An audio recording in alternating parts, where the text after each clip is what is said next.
Jumbo ham and cheese, the Whopper, the Big Fish.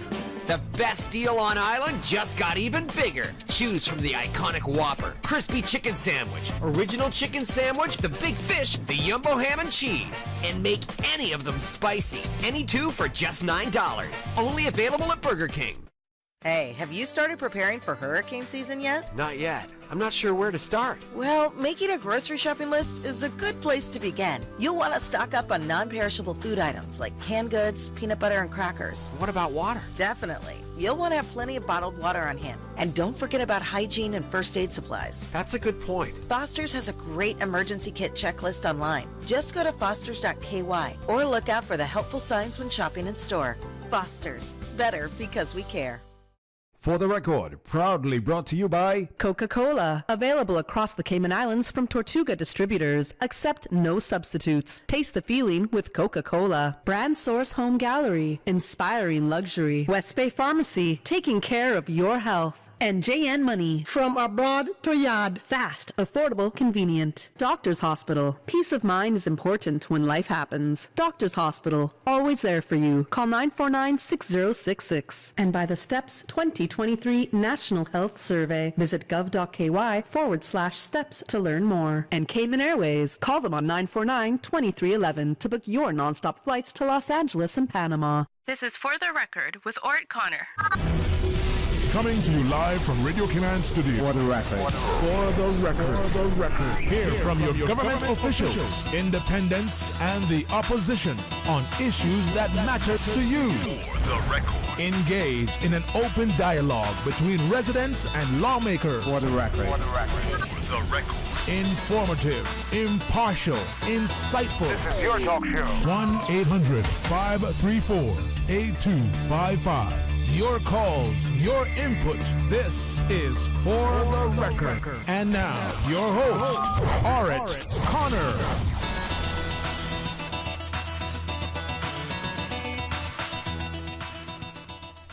Good morning, good morning, good morning, O land of soft, fresh breezes and verdant trees, so fair. Today is Friday, the 9th day of June, 2023, right here in the beautiful Cayman Islands. We hope and we trust that everyone had a restful, peaceful, enjoyable evening. Again, those of you who are on the roads of the Cayman Islands, whether you are a pedestrian or a cyclist or operating any type of motorized vehicle, we urge you to please be extremely cautious. Ensure that you observe the rules of the road, whether you are on team normal or on team abnormal. What I mean by that is those who actually observe the rules of the road, who are conscious of the rules of the road and observe those, and then those who either don't know the rules of the road or totally ignore them for their own selfish reasons. But we urge you to please consider that there are persons who are on the roads as well, and you not only want to protect yourself but to protect all others. So if you observe the rules of the road, then the life you save may just be your own. For those of you who have lost loved ones, we want to extend our sincere condolences to you. We hope and we trust that your faith will help to carry you through these very challenging times, and that the memories of your loved ones will be a blessing to you as well. Those of you who are ill and are either at home or at a medical facility here in the Cayman Islands or overseas, we wish you a speedy recovery as well. And of course, those of you who are celebrating a birthday today, we want to wish you a happy birthday, or if you've celebrated one over the past few days as well. And to remind you that the For the Record birthday shout-outs are brought to you by More Than Words, your gateway to local books and more. Connect to your culture, tap into your roots, More Than Words, located on the second floor of the Thompson building. So, folks, I want to thank you for allowing Radio Cayman, and by extension For the Record, into your homes, into your vehicles as you traverse the busy roads of the Cayman Islands, into your places of work, wherever that may be. As you know, For the Record is a show produced by the staff and management of Radio Cayman, and it is geared towards keeping you abreast of issues as they arise and play out on the local, regional, and international scene. I am your host, Orett Connor, and you're welcome to join me every Monday, Wednesday, and Friday from 7:30 a.m. until 10 a.m. During that period, our phone lines are open. This morning, it is the radio voice of Silver Fox, Mr. Paul Akal, waiting to take your calls. You can call us on our toll-free number provided courtesy of Flow. That toll-free number, 1-800-534-8255. You can also call us on 949-8037 and 949-6990. Email us at fortherecord, one word, fortherecord at candw.ky. WhatsApp us 925-3261, where you can send us a text message or leave us a voice note. You can also call us on that number. We can only accommodate one caller at a time on that line, though. And you can follow us on YouTube. You do that simply by subscribing to Radio Cayman live stream. We're also on Facebook as well.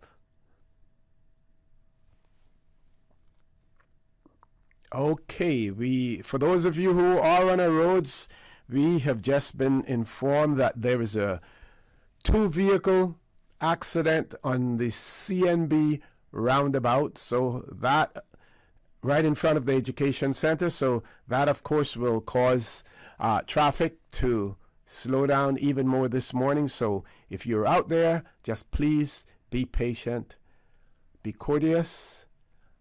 Don't try to cut other drivers off because you want to, switch lanes, because that lane may be moving, a little bit faster. And at the same time, if you're in that lane and you see where it is possible for you to let someone in, then do that without interrupting the traffic or without creating any dangerous situation for other drivers as well. We understand that the Royal Cayman Islands Police Service have just arrived on the scene as well. So when I speak about the fact that, you may want to let someone out of a side road, you have to be extremely cautious when you're doing that, because while you are giving way, let's say, for instance, if it's a two-lane road or something, doesn't mean that the other drivers are doing the same thing. So that driver that you're giving way to has to also ensure that they exercise, due caution whenever you are letting them out as well. So let's look at the birthdays and remember that For the Record, birthday shoutouts proudly brought to you by More Than Words, your gateway to local books and more. So you can connect to your culture, you can tap into your roots. More Than Words, located on the second floor of the Thompson building. So tomorrow we have Mr.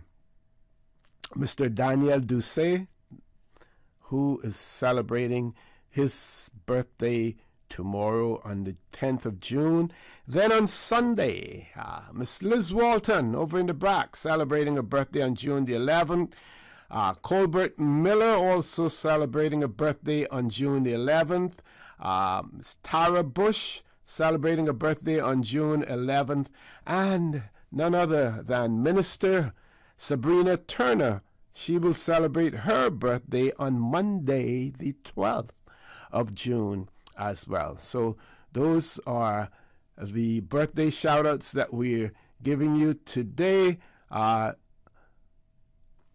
We also have Miss we're going to see if this is the case. It says Paul and Emily Tibbetts today, June the 9th. I'm not sure if it's both of them or if it's just one of them, but that's what we've picked up here on Facebook as well. And then we have someone is asking us to send belated birthday greetings to Blanca Claxton, Anthony Clark, and Ashley Connolly. So belated happy birthday greetings going out to Blanca Claxton, Anthony Clark, and Ashley Connolly. We have a caller on the phone, Paul. Let's grab the caller right away. Caller, good morning. Welcome to For the Record.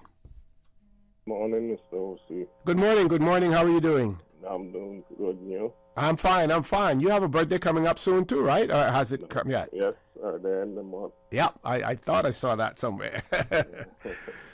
Yeah, I just want to highlight a problem I see in East End there by the bar. You know, some time ago we had a police officer get hurt right in that area. A head injury, right? Nobody was held accountable for it. They never know who it was. One other guy, his bedridden, got hurt there, and several more. And that had a bright light there. And now the OE had moved that light and put a turtle-friendly light there, and the area is dark from there straight down to the clinic.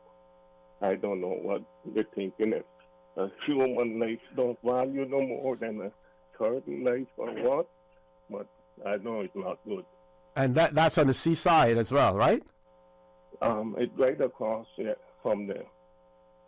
So that light up the whole area. The clinic, by the graveyard, and right up there.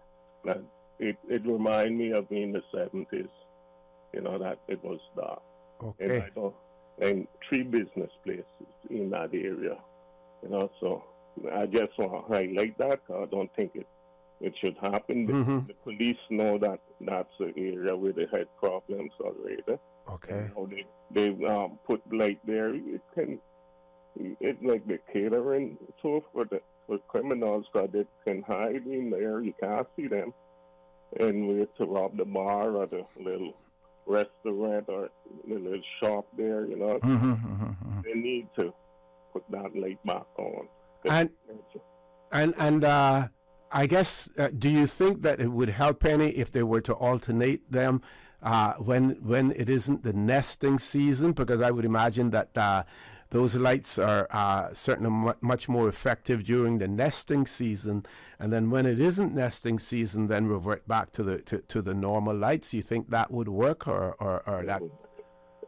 Because in a way it would, but they never stop the turtle from coming lay there, because I understand the turtle lay there, and when they know about it, or when the young ones are growing up, and people have them back in the sea, and that's a good while ago. So you see, the light never stopped the turtle from coming up there. Yeah. So what you're saying basically is that while they're concerned about the impact on the turtles, that consideration also has to be given to the human impact. How their actions are impacting humans in terms of making the area less safe for those persons in that area. Sure. Yeah. Sure there is, So we have to find that sweet spot or that balance between the two. Yeah. I know, and what them lights do too is make the guys know, well, boy, turtles come there. DOE officers, don't be wrong. I see broad day, like man putting turtle in the truck, broad day. So that light only helping them now to identify the areas where they can go and get turtle without going up in there. It's really nice for them to come in and go with it. So it's 6 to 1, half a dozen the next. So they need to protect the humans, so take them in consideration. Okay.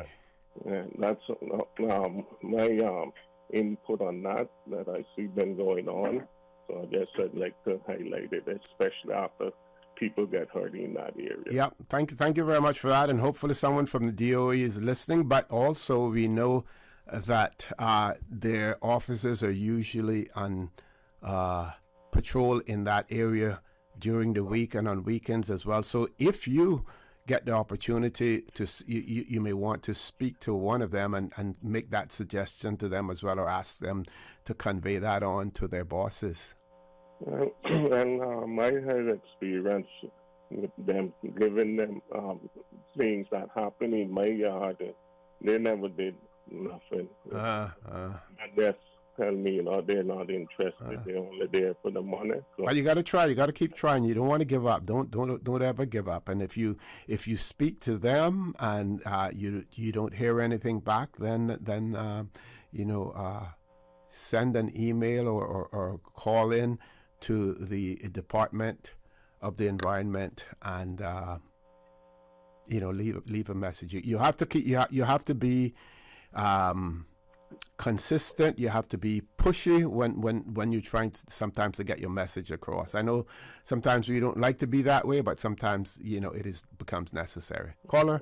Sure. All yep. Right. Thank you very much. Have a great day. Stay safe, and later on down in the month we'll give you a birthday shout out as well. Paul, let's take that commercial break, folks. Please stay tuned for the record. We'll be back shortly. The Cayman Islands boasts of a long, colorful, and rich history. In tribute to our roots, Radio Cayman, the voice of the Cayman Islands, is pleased to bring you the Historical Vignette Series, brought to you by Rotary Central. For more than 110 years, Rotary members have used their passion, energy, and intelligence to take action on sustainable projects. The Cayman Islands, He hath founded it upon the seas. Joseph Stephen Blackman. Reverend Blackman ministered to the people of West Bay between 1910 and 1927 and again from 1935 until 1948. Shortly after his arrival, he began a special ministry to the seamen of West Bay, in which he would commit the captain and crew of each chartering vessel to the protection of God. Seamen going to other destinations were also especially ministered to, and the church service was designed so that each Sunday, these absent seamen were remembered and prayed for.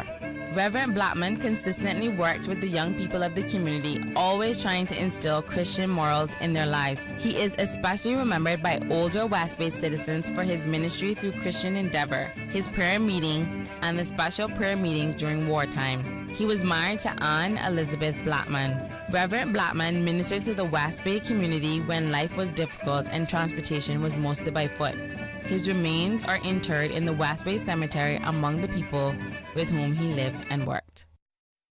Radio Cayman's Historical Vignettes was brought to you by Rotary Central. For more than 110 years, Rotary members have used their passion, energy, and intelligence to take action on sustainable projects.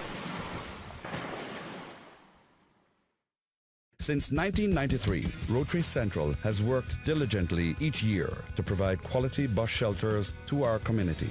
A traveling convenience to our school children, the elderly, young people going to work, guest workers, and visitors using the public bus. We, Rotary Central, help you, our advertisers, make it happen. Your marketing dollar travels a far way, positioning your message, your product, your services, your presence in over 83 bus shelters. Every dollar you spend, every advert you place helps to build another bus shelter, providing modest comfort for Cayman travelers. Reserve space now on the only billboard medium in the Cayman Islands. Email rotaryshelters@gmail.com. rotaryshelters@gmail.com. The Bus Shelters, a partner in community convenience. Another inspiration program by Rotary Central Cayman Islands. More Than Words, your gateway to local books and more. Connect to your culture. Tap into your roots. More Than Words bookstore in the Thompson Building. Supplies local books, gifts, trinkets, keepsakes, wall plaques, and journals. The hub for local authors. More Than Words. So much more. More Than Words is now open. Shop number 4, second floor, Thompson Building. Or call 936-5544. She hear clunk and her car stop. I was just about to send her some money, so I send it straight to her JN Money Transfer card. It cost me less, and perhaps she use the card, pay the garage right away. She'll get discount through the JN Rewards program in Jamaica. This card make things easy. You can even get funds at any multi-link ATM. JN Money Transfer Card. Fast, affordable, convenient. Tell your loved ones in Jamaica about it. Sign up is free. What's that? No sugar, same amazing taste? Coca-Cola Zero Sugar is here to stay. Classic taste, pure satisfaction. Be sure to stop into any Tortuga location and get your own case of Coke Zero. Or grab an ice-cold one straight from the cooler. Brought to you by Tortuga Distributors Limited. Coca-Cola, taste the feeling, K-Man. Are you feeling sick, but don't feel ill enough to go to the doctor? Ask your pharmacist for advice. Here at West Bay Pharmacy, our pharmacists have been trained to offer helpful, easy-to-understand advice on the treatment of everyday minor ailments for yourself and all the family. Anything from headaches, cough and sore throat, to cold sores, our pharmacists will know when medical help is needed and will not hesitate to refer you to your doctor if your symptoms demand it. Like doctors, our pharmacists have a professional code, which means all personal information you give them will be treated in the strictest confidence. Visit us today at West Bay Pharmacy, where we care about your health. If custom closets or new kitchen cabinets are on your wish list, now is the time to strike them off the list. Brand Source Home Gallery is offering 20% off on kitchen cabinets and custom closets. Now until Saturday, June 10th. Go in now before the sale event ends on June 10th and you'll have until August 31st to save 20% on the purchase of your dream custom closets or kitchen cabinets. Brand Source Home Gallery's 20% off kitchen cabinets and custom closet sale, ending June 10th. Sign up, get a voucher, and purchase before August 31st. Visit Brand Source Home Gallery on Dorsey Drive or call 623-5000 for details. The hurricane season is here. Are you ready? If not, now is the time to prepare. Follow the Water Authority on social media for important announcements and survival tips throughout the hurricane season. You can download free preparedness brochures from the Water Authority's website, www.waterauthority.ky. Be aware, be safe, be prepared. System downloaded. 1-800-534-8255. What is on your mind when it comes to the government, independence, and the opposition? Issues that matter to you. 1-800-534-8255. Waiting to hear from you. For the record. This is For the Record with Orett Connor. Good morning and welcome back to For the Record. No guest in the studio, hopefully. We will have Dr. McFeel in, but no fault of his own. I only got in contact with him this morning after realizing that I didn't have any guests regularly scheduled guests today. So Dr. McFeel is probably still on the road, but if time allows, he will be in the studio with me. If not, I will trudge along by myself and rely on you, or listening and viewing audience, to participate in the discussion as well. I have about 5 minutes before we go to our 8 o'clock news on Wednesday. It seems as if some emails came in after were received after the show was over, but we do have some comments about the cemeteries. And then we also see here where on the 7th of June, that would have been 2 days ago, on Wednesday, the Public Works Department put out a press release that says Public Works Department confirms maintenance schedule in place and reminds the community to adhere to the guidelines for ensuring cleanliness in cemeteries and public beaches as well. I hope and trust that they're being proactive, and this isn't as a result of some complaint that may have been received, but irrespective of which of whether or not it's proactivity or reacting to a complaint, they have gone public with it, and we want to commend the Public Works Department for that as well. If time allows, I will share this with you. If not during this segment of the show, then when we return after the top of the hour, 8 o'clock. We do have a caller. We're going to accommodate that caller before the 8 o'clock news. Caller, good morning. Welcome to For the Record.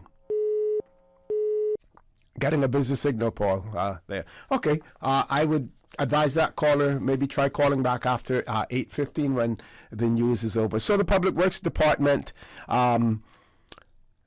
confirming that the maintenance schedule, they have a maintenance schedule in place, and at the same time reminding the community to adhere to the guidelines for ensuring cleanliness in cemeteries and public beaches. So Mr. Troy Worms, who is the director of the Public Works, has emphasized the importance of cemeteries across the Cayman Islands and has highlighted the Public Works Department's commitment to the upkeep of these sacred grounds. He's quoted as saying, "We acknowledge the profound challenges families face during the grieving process and confirm that the Public Works Department is dedicated to honoring both visitors and the departed with utmost respect." Public Works Department highlights the implementation of its regular cleaning and maintenance schedule, ensuring continuous monitoring of cemetery sites across the island. Public Works Department reminds the community about the guidelines aimed at maintaining the beauty of cemeteries throughout the year. Mr. Worms emphasized the collective responsibility of preserving the cleanliness and allure of the Cayman Islands and urged individuals to consider the impact on maintenance and the environment before leaving any items at grave sites. As the frequency of inclement weather conditions increase through hurricane season, personal belongings can become weathered, broken, or dislodged, resulting in litter or debris. Items protruding from the ground also pose risks to maintenance workers and members of the public, as they can be hazardous when struck by mowers or weed whackers, potentially causing dangerous projectiles. To mitigate these issues, Public Works Department recommends securely fastening all floral arrangements to the headstones to prevent items from being blown away by strong winds. Loose floral items in a vase are prone to being dislodged, so the Public Works advises using floral foam, tape, or wire to secure them effectively. I would say now that this is a proactive measure that is being taken by the Public Works Department, and we want to commend them for it. It goes on to say that Public Work encourages family members and friends visiting their loved ones' final resting place to remove any items that are no longer desired. Public Works Department ensures the provision of suitable receptacles for refuse collection, particularly during busy periods like Easter, Mother's Day, Father's Day, and Christmas. By adhering to these guidelines, the community can contribute to the preservation of the pristine appearance and sanctity of cemeteries across the Cayman Islands. Mr. Worms is again quoted as saying. He also says, "We must all be respectful of each other and leave the area clean and refuse-free for the next person to visit their loved ones." The Public Works Department also holds responsibility for the collection of and disposal of trash across approximately 14 public beaches in the Cayman Islands. And then he goes on to talk about the public beaches. But folks, we've reached that point in time. Top of the hour, 8 o'clock news. Please stay tuned for the record. We'll be back immediately after the 8 o'clock news. Radio Cayman time check now 8 a.m. This time check brought to you by our friends at Foster's. Hey, have you started preparing for hurricane season yet? Not yet. I'm not sure where to start. Well, making a grocery shopping list is a good place to begin. You'll want to stock up on non-perishable food items like canned goods, peanut butter, and crackers. What about water? Definitely. You'll want to have plenty of bottled water on hand. And don't forget about hygiene and first aid supplies. That's a good point. Foster's has a great emergency kit checklist online. Just go to fosters.ky or look out for the helpful signs when shopping in store. Foster's. Better because we care. From district to district, moving through the waters to Cayman Brac and Little Cayman. Your station, your voice. All things Cayman. One radio, many people. This is home. Radio Cayman in the Cayman Islands. The 8 a.m. news is brought to you by ValueMed Pharmacy. Save time and order your prescription refills online at value-medpharmacy.com. VALU-medpharmacy.com. For today's biggest news. Radio Cayman, the voice of the Cayman Islands.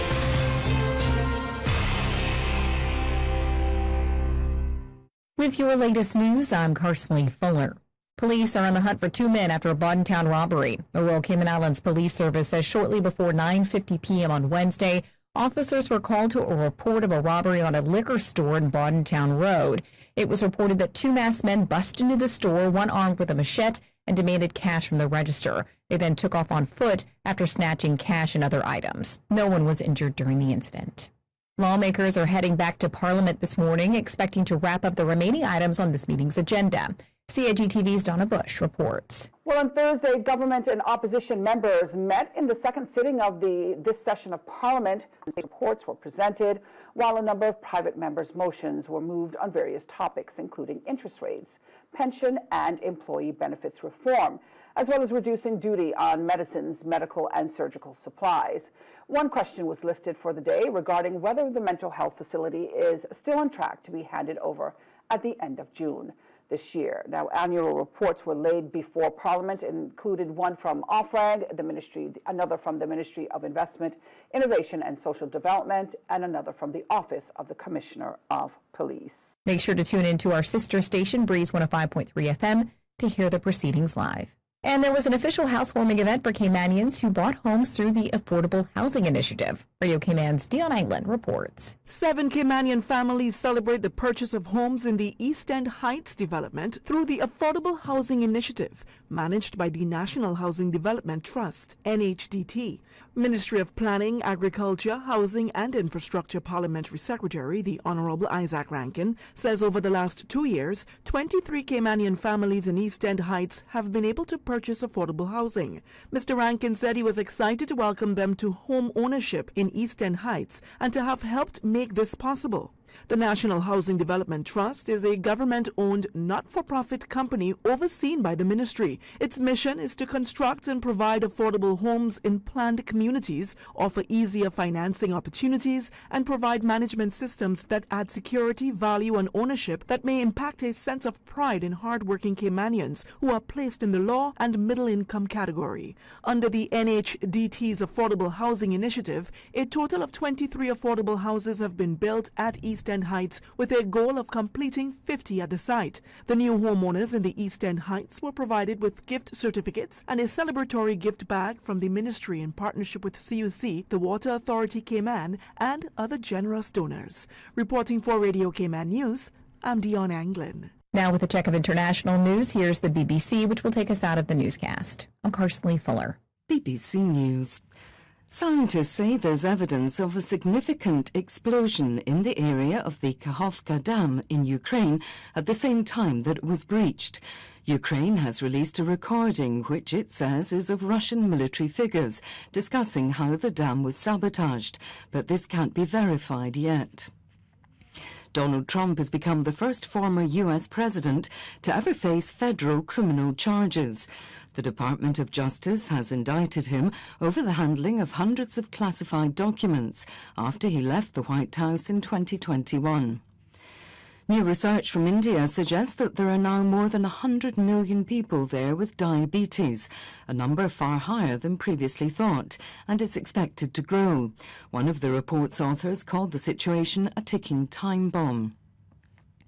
The World Food Programme says it's suspending some food aid to Ethiopia, while it addresses worries that donations are being diverted from those in need. It will continue to help the most vulnerable and welcomed the Ethiopian government's commitment to investigating the matter. Saudi Arabia has announced another attempted ceasefire between the warring military factions in Sudan. The Foreign Ministry said the Sudanese army and its paramilitary rivals had agreed a 24-hour truce, due to begin early on Saturday. The UN has called on Bangladesh to suspend a project to send Rohingya refugees back to Myanmar. The UN says they face serious risks. A special rapporteur with the UN said the forced repatriations were a violation of international law. BBC News. The 8 a.m. news is brought to you by ValueMed Pharmacy. Save time and order your prescription refills online at value-medpharmacy.com. VALU-medpharmacy.com. Are you tired of waiting in long lines at the pharmacy just to fill a prescription? If what, child, let me tell you. Well, now you can save time and money with ValueMed's online prescription service. Visit ValueMed's new website, valrx.com, and click the Refill Subscriptions button. Fill in your information and choose your preferred pickup location. Or email your prescription refills for ValueMed Walkers Road at rx-wr@valrx.com, and for ValueMed in Bordentown, email rx-bt@valrx.com. Say goodbye to the hassle of waiting in lines and hello to the convenience of online prescriptions with ValueMed Pharmacy. Visit valrx.com to place your orders today.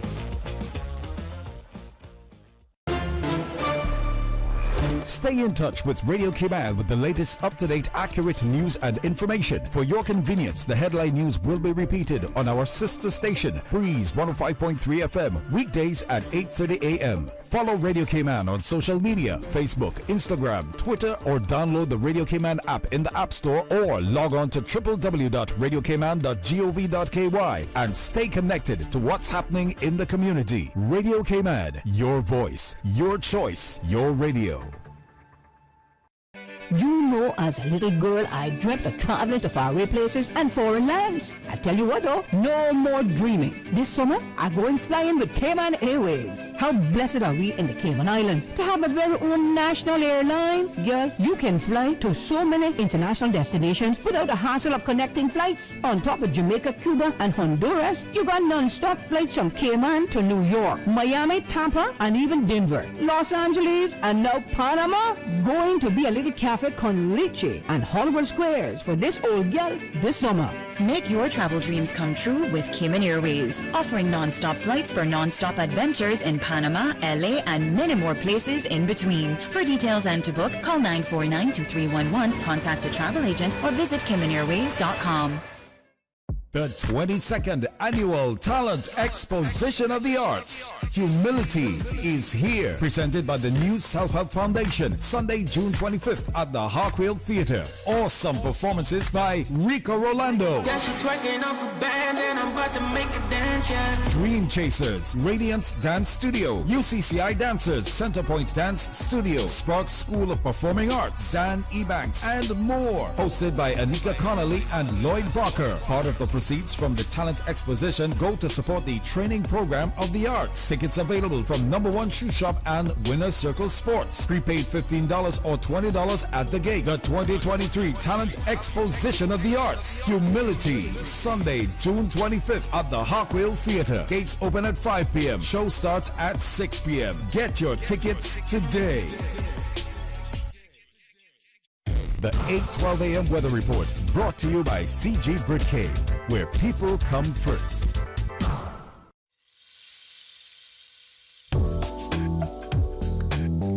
Good morning, my friends. Let's take a look at your latest weather conditions. Present temperature 84 degrees Fahrenheit, but it's partly cloudy on the outside.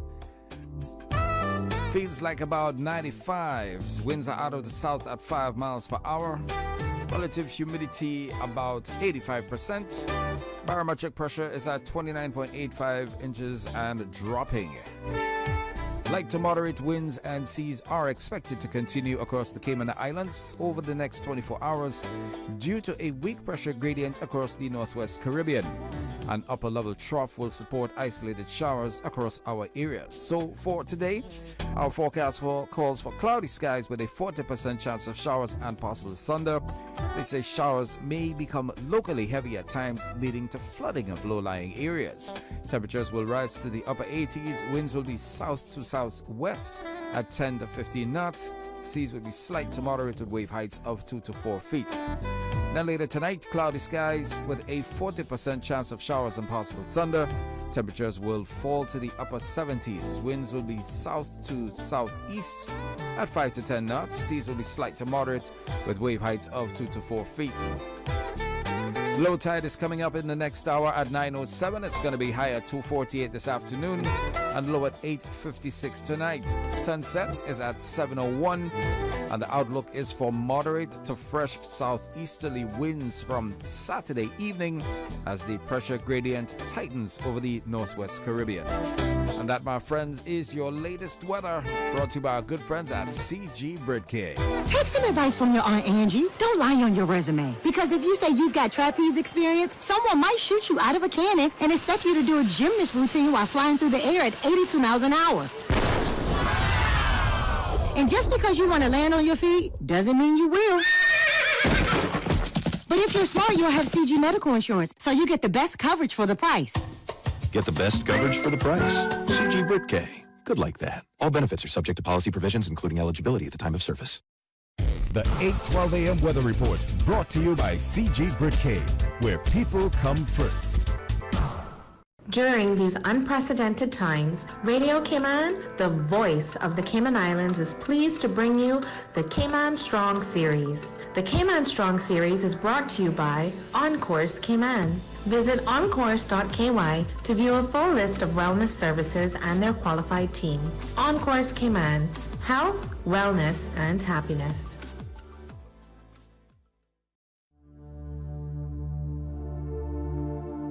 Change your thinking. Change your life.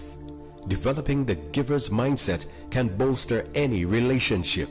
As motivational speaker Tony Robbins said, some of the biggest challenges in relationships come from the fact that most people enter a relationship in order to get something. They're trying to find someone who's going to make them feel good. In reality, the only way a relationship will last is if you see a relationship as a place that you go to give and not only a place that you go to take. Change your thinking. Change your life.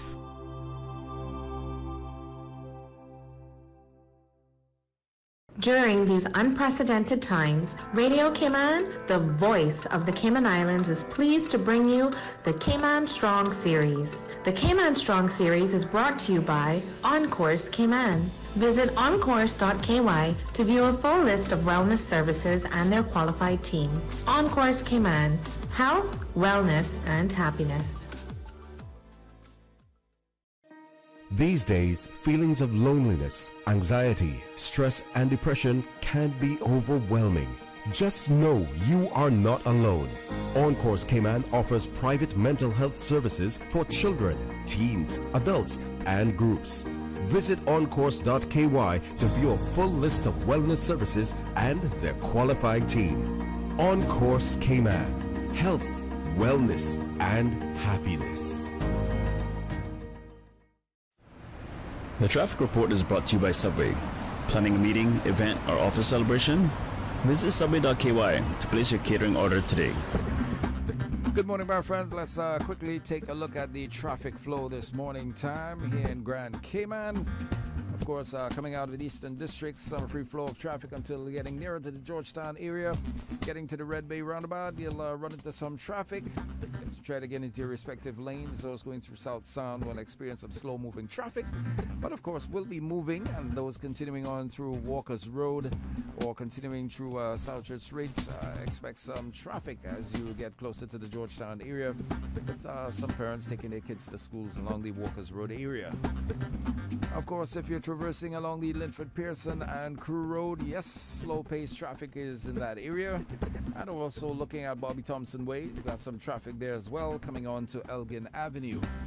As you heard earlier this morning, as well as two vehicle accidents in the area of CNB roundabouts. Those vehicles seem to have been moved and traffic is flowing much better.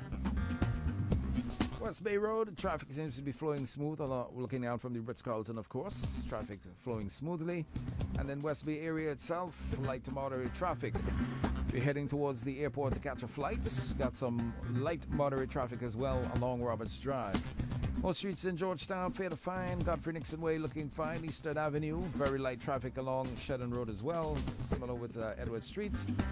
No cruise ships in port, so some Moderate traffic along Seafarers Way, Orchard Street on the West Bay Road, similar without South Church Street. Some traffic coming in from the South Sound area. Of course, look out for pedestrians, those on bicycles, scooters, motorbikes. And of course, the traffic will ease up as the morning progresses. Our next traffic report for you will be just around 12:15 thereabouts. Safe travels on the roads. Have yourself a great Friday. Your traffic report brought to you by our good friends at Subway. From boat days to beach gatherings, leave the catering to Subway. Choose from small and large sandwich platters, double meat wrap platters, and top it off with optional cookie platters for dessert. Or ask about our Subway box to go with the option of 6-inch or foot-long sandwich, 1 cookie, and 1 bag of chips for all occasions and celebrations. Let Subway focus on the food so you can focus on the fun. Visit subway.ky for catering options. Subway. Eat fresh. The traffic report is brought to you by Subway. Planning a meeting, event, or office celebration? Visit subway.ky to place your catering order today. Tune in every Monday through Friday at 12 p.m. for Radio Cayman's Midday Newscast. Radio Cayman, the People's Station, your trusted official source for the latest news. The 12 p.m. news is proudly brought to you by Health City Cayman Islands. World-class healthcare within your reach. Mommy, why can't dogs talk? Why do I have to go to school and you don't? Why do you sing in the morning when you're bad at it? Why don't you brush your teeth when you take me to school?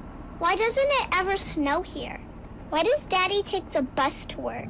Why are trees so tall? Why don't you tell me where babies come from? Mommy, Mommy, Mommy! We're like a kid that doesn't ask a million questions before noon. CG Britke. Good like that.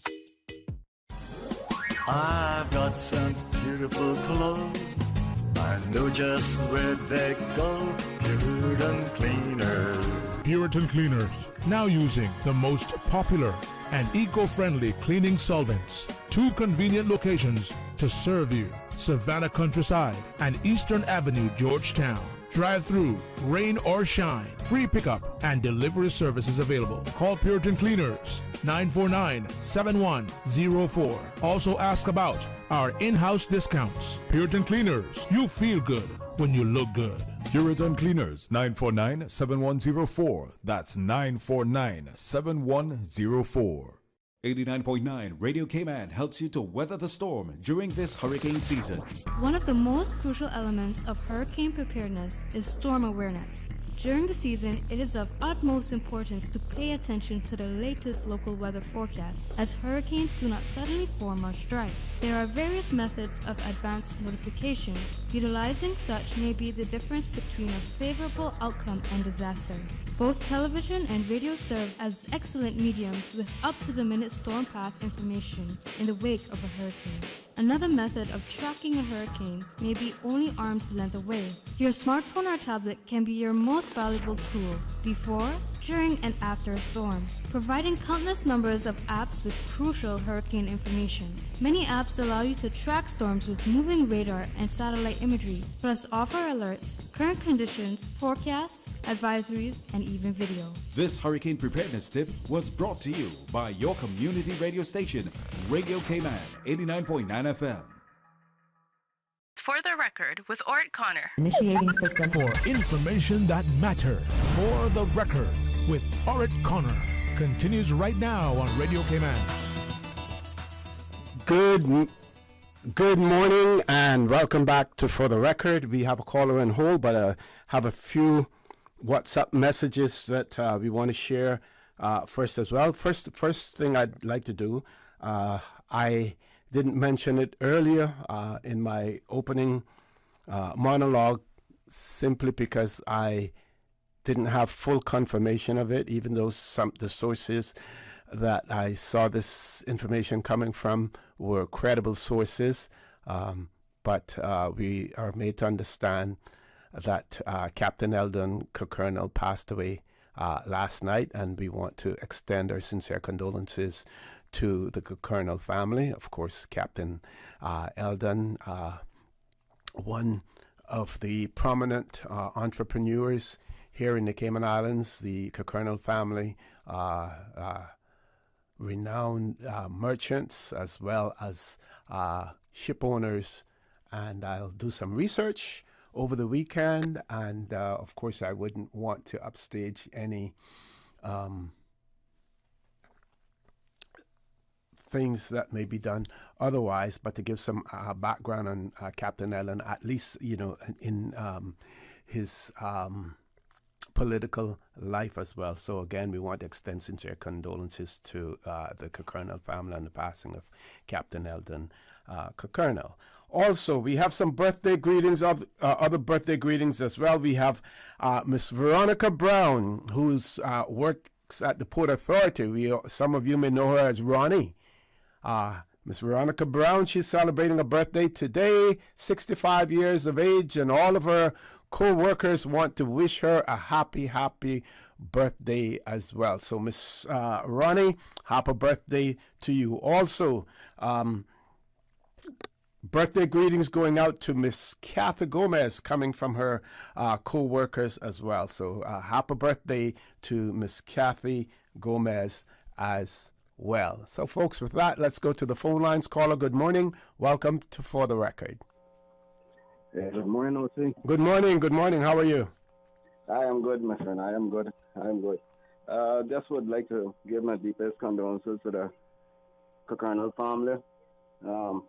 We were a good, close friend of my father, so I would have to pay my respects there for him. Family.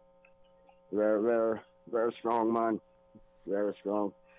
Wish we had more like him around, but we losing that background, like I said before. To come off of that, O.C., I just want to mention on a couple of things. Watching the Parliament meeting last night, and the Premier did overall touch on the inflation situation that we have and that we're going through. But I was doing some research on, because the United States are still, inflation rate is still at 4.9. And the problems with most people, why they don't speak regarding this, is because it's beneficial to them. And a lot of people don't realize that it's beneficial to them, because they'll say, well, how can inflation benefit a person? A person with a fixed rate, inflation do not hinder their savings or their loan, because they have, or not their loan, their saving, because they have a fixed rate. Inflation do not hinder that. The inflation causes effect for those with a low income. Those are the people that it affects. And we see that happening in the Cayman Islands now. That is what's happening in the United States. That is what's happening in the UK and around the world.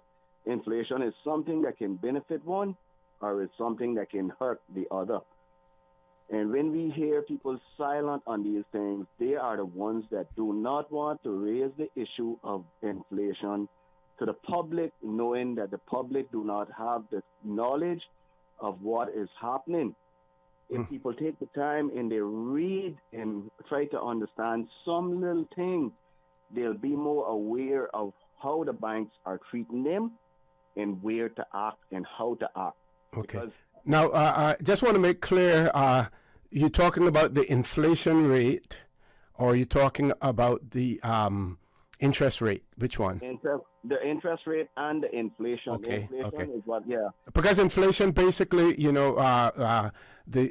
my simple understanding of it is too much money chasing too little goods. So you have more money out there than you have goods, and as a result of that, then the prices go up on everything. Yeah, that's a good way of putting it, O.C. That's a perfect way of putting it. I just want to mention one other thing, or two other things.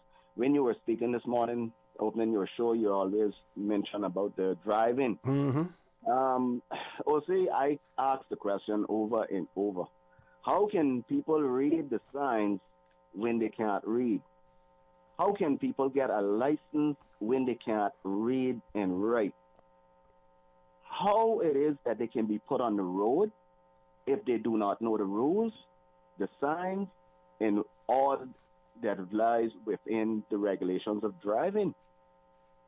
I checked in parts of the world, you have to go through a rigorous training course, driving course. You have to be knowledgeable in order to read. You have to have good eyesight in order to see the signs before you get upon them. Mm-hmm. Also, I don't understand how it is that we in this country are allowing people, and I ain't discrediting no one because we all understand it. Not everybody can read and write. That is, I'm not trying to discriminate anyone, but I am trying to understand how can the license department take it upon themselves to put people on the street that do not know how to read and understand the signs of the road and know the policies of how to drive. I mean, I can't grasp it deep enough to try to understand it. And it should be laid across the board that these things, how can, I understand what they're doing is they're putting individuals that cannot read and write and getting them to do multiple choice questions. But if you cannot read and you cannot write, you still do not know what a multiple question is, whether it's A, B, or C, or D. Well, one way to do it would be to administer a verbal or oral test as opposed to a written one for those persons who can't read or write. Because we wouldn't want to unfairly discriminate against them, because sometimes those persons who can't read or write can exercise much more common sense than some of us educated people can at times. Well, that's basically how I lived in my life. I didn't live on being smart. I lived on common sense, and today I still live on that. That's what brought me through a lot of things in my life. But what I'm saying is, like I said, and like what you just said about discriminating, I think that is one of the, and I shouldn't use the word I think. I should need to clarify, but I'm thinking back that someone told me that they do a verbal test to get people's to get their license, but is it gonna help those that the license department helping, or is gonna help, or is gonna end up taking someone like somebody and the person that say to them, "Oh, I'm sorry, I didn't read the sign. Too late, someone died." Yeah. I mean, these kind of things. But the last thing I want to touch on, it is so sad to know that we are living in our own little country here. We have come to the point where government allowed different entities to come here to take everything from us. First, they started with our group, our turtles. Then they started with our groupers. Then they went as far as the cat and the fowl. And now, they've gone as far as trying to get. Now, I'm not saying government is doing this, but now people are trying to get, because once they stir it up, government will get involved. To have our loved ones can't even be buried in a grave with what they would like on top of them. They don't know what's on top of them, but at least the people have still consideration for their loved ones to make their grave look put it with paint if they can afford it, or put it with tiles if they can afford it, or like I see a lot of up here with the gravestones and the decorations of the seamounts that pass with the anchor or the hook or whatever it is. It's sad to know that we got come to such a stupid time in our life that we got even find fault with our graves that we put our loved ones down in. That is the last line that could ever be drawn to me. I don't think they can get any deeper than that. That is really testing a person's ability to react to whoever comes up with these stupid ideas. Okay, before you go, I need to want to get your feedback, because I had intended to raise it this morning. What is happening in our sister islands, in particular Cayman Brac? We see.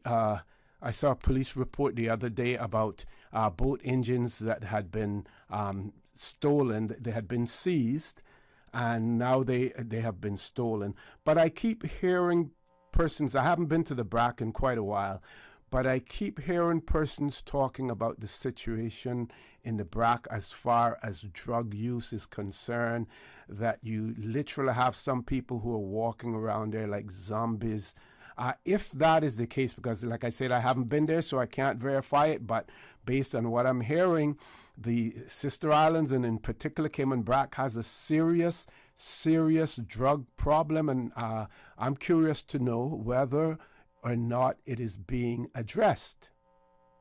I don't think it's being addressed in a form or fashion, because I see it when I go out, and there's more or less there are two areas that you can find that at on the island, and I really don't want to call no areas because then I would be no, that's fine. Yeah, but there's one or two, not making it sound bad because we don't want to put false information out. There's one or two that does have a drug problem, and I think more than often they have been helped, and when they're released, they comes right back and go right back into the same situation.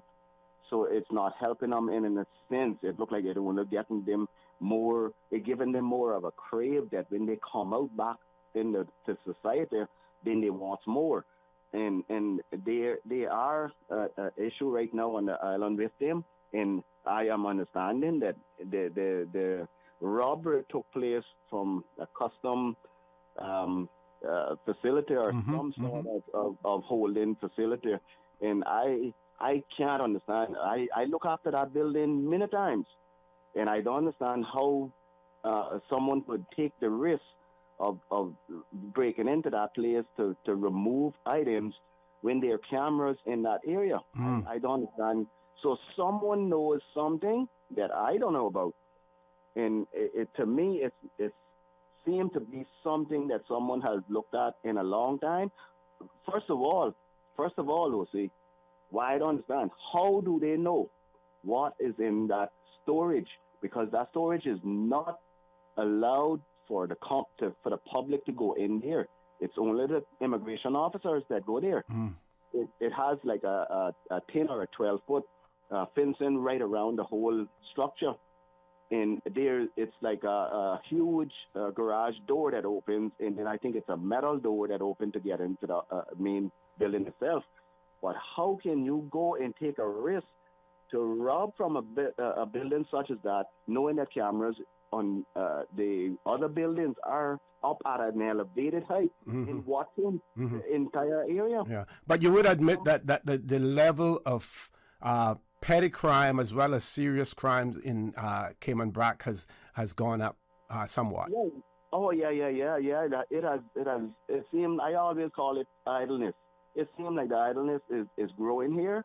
I don't know what caused from, because the government has a system in place where people can go on the side of the road and get their work per week, and it doesn't seem like that is helping, because they have to wait 5 days to get their salary from Monday to Friday. But it seems like they need that crave to do something through the week, and they don't have no money because they spend it on alcohol and drugs Friday evening. So come the next week, they don't have nothing, and then it causing places like Elvis Liquor Store constantly being broken. Even they don't even as far as breaking into the churches. These things, I call it idleness, but it's something needs to be done. And the people got first thing they say the police ain't doing enough. But the police can't be everywhere. But the police can do surveillance throughout the islands during the middle time of the night. The morning times is when these people are idle, when everyone is asleep in. The creeps will come out, and that's when they're doing their activities, is when they think everybody's asleep 2-3 o'clock in the morning. But that is where police need to do their surveillance, them time of morning like that. The sister islands are too beautiful for them to be spoiled, and I think it would be instructive for residents, as well as the politicians over there, to deal with the situation while it is still the way it is. Don't wait for it to get, out of control as well, because we really don't want to spoil those islands. Caller, want to thank you very much for that. We have to go to a commercial break, but I'll be here until 10 o'clock. Feel free to call back if you wish, but thanks for, passing all the information that you've passed on to us as well. Folks, we have a caller on hold. We will take that caller as soon as we return from the commercial break, so please stay tuned. There There you go, sir. Thanks for choosing JN Money Transfer. Boy, thanks to JN Money Transfer, I can stay right here in Cayman and pay Mama bills back home in Jamaica. Her water, light, phone, and other bills never late. Every month I pay everything in one place. Make payments to over 30 companies in Jamaica through JN Money Transfer. Fast, affordable, convenient. Call 1-800-744-1163 for details. Health behaviours and lifestyle choices such as diet and smoking can be risk factors for non-communicable diseases. The STEPS 2023 National Health Survey will allow the Ministry of Health and Wellness to gather important data on the health of the nation, including these risk factors. This information will inform our plans for the health needs of Cayman's residents, allowing us to better serve our population. Learn more by logging on to www.gov.ky/steps. You know, as a little girl, I dreamt of traveling to faraway places and foreign lands. I tell you what though, no more dreaming. This summer, I'm going flying with Cayman Airways. How blessed are we in the Cayman Islands to have a very own national airline? Girl, you can fly to so many international destinations without the hassle of connecting flights. On top of Jamaica, Cuba, and Honduras, you got non-stop flights from Cayman to New York, Miami, Tampa, and even Denver, Los Angeles, and now Panama. Going to be a little cafe con leche and Hollywood Squares for this old gal this summer. Make your travel dreams come true with Cayman Airways, offering non-stop flights for non-stop adventures in Panama, LA, and many more places in between. For details and to book, call 949-2311, contact a travel agent, or visit CaymanAirways.com. What's that? No sugar, same amazing taste? Coca-Cola Zero Sugar is here to stay. No one can stop me when I taste the feel. Classic taste, pure satisfaction. Be sure to stop into any Tortuga location and get your own case of Coke Zero. Or grab an ice cold one straight from the cooler. Brought to you by Tortuga Distributors Limited. Coca-Cola, taste the feeling, Cayman. Prevention is key. Is your heart at risk? During the month of June, Baptist Health International is offering special pricing for cardiac CT scan for calcium scoring for just 99 CI to patients at high risk for heart disease, the leading cause of deaths worldwide. You are a candidate if you are 40 to 65 years old and have any of the following risk factors: obesity, current or recent smoker, family history of heart disease, high cholesterol, high blood pressure, or diabetes. To request an appointment or for more information, call 749-3304 or visit baptisthealth.ky. System 1-800-534-8255. What is on your mind when it comes to the government, independence, and the opposition? Issues that matter to you. 1-800-534-8255. Waiting to hear from you. For the Record. This is For the Record with Orett Connor. Good morning. Welcome back to For the Record. Happy birthday greetings to go out to Miss Laura Eglishaw. Nee Powery. Happy birthday to her today. Laura Eglishaw, formerly Powery as well. Two callers on hold. Let's grab the first caller. Caller, good morning. Welcome to For the Record. Hi, good morning, Ms. Dosey. How are you? Good morning. I'm fine. How are you doing? Not too bad. This is Carrie from the Bronx. Yes, recognize the voice. Thank you. I just want to say that, there is a lot of elements to that increase in criminal activity going on up here. And a lot of people are saying it has to do with the fact that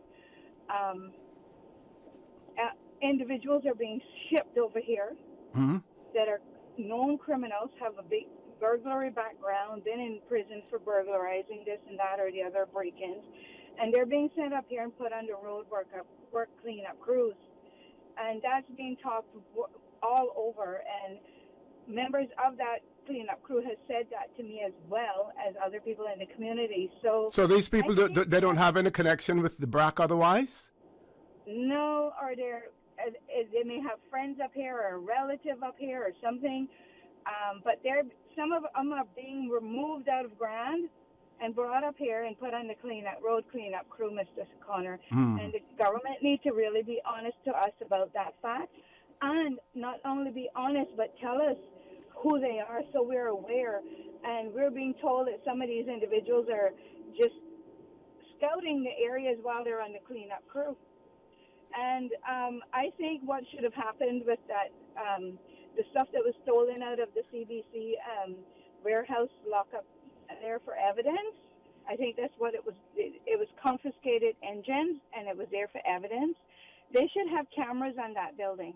There was absolutely no cameras right there in that compound, and they should have some cameras there to actually assist them so they could have seen who took it. But I'm pretty sure we'll know who did. Eventually it'll come out because the island's small and people are talking, you know, when they're under the influence of different but yeah, we'll soon know who it is. It won't take long to find out, but it really is disheartening to see the criminal activity slowly increasing up here. Within the last 2 years that I've been here almost, I have seen it gradually coming up, and talking with people in our community and hearing what they're saying, the reasons is that they're being hired up here to work on the road cleanup crew because they don't have it year-round in Grand. They only have it at certain times throughout the year. So the ones that need to be given a job or need job or just want to get them out of Grand Cayman because they're a pestilence to that community, they throw them up here, so we have to deal with it. So you know what? We're going to start putting the cars on the airstrip when they're flying them over on the plane. Like our parents did years ago when they didn't want a bad character to arrive in our islands. They would go and park in the cars on the runway. I remember sitting in the back seat of my dad's Charger, what do we call it? Yeah, Dodge Charger, and the plane flying over. Because she couldn't land because we were all parked on the airstrip. Or you could impose a visa. You could impose a visa requirement for people from Grand Cayman to come over. They would love that. Yeah, but what they should do is Cayman Airways should start red flagging these individuals so that they do not get buy a ticket and get on the flight. You know, that's what I'm saying. We don't need any more criminal activity up here. We're trying to keep Cayman Brac clean and crime-free the way it's been for so long, and that's not happening. And here we are, got Grand Cayman. Those officials down there feel it's necessary to throw them over here and make us deal with it. Well, we don't have to. Brackers are the most resilient people, and we will stand up for what we believe in, and we will not take it anymore. So identify them, get them on a flight, and get them back to Grand Cayman, because if we have to identify them on an angle like how we make a mess of it and make y'all look bad, and we will make y'all look bad because that's how Brackers are. We not take none of your foolishness. Well, we hope and we trust that it isn't a deliberate act that is taking place in terms of dumping people there. It is deliberate, Mr. Connor. It's deliberate. It's deliberate. I am telling you, it's deliberate, and it needs to stop. I identified it about 5 years ago. And they were having break-ins up here. My people up here were telling me that, and they told me this is what's happening. These new people come up here from Grand on the road cleanup crew. They're, the ones that are scouting out homes and breaking in, stealing. They weren't totally all breaking in at the time, but they were stealing stuff because, people in the Brac, we feel very secure here. We leave a lot of stuff out in our yard, and we should feel safe leaving things in our yard, and without having to be afraid of it. I mean, I remember Tibbetts Enterprise. I give them an example of this. They had so much stuff out around their shop. If that was the way that set up there, if that was in Grand, there would be nothing left the next morning. He now has, poor James now got put up about 50 cameras all over the place to ensure that nobody comes to his shop overnight and steals anything.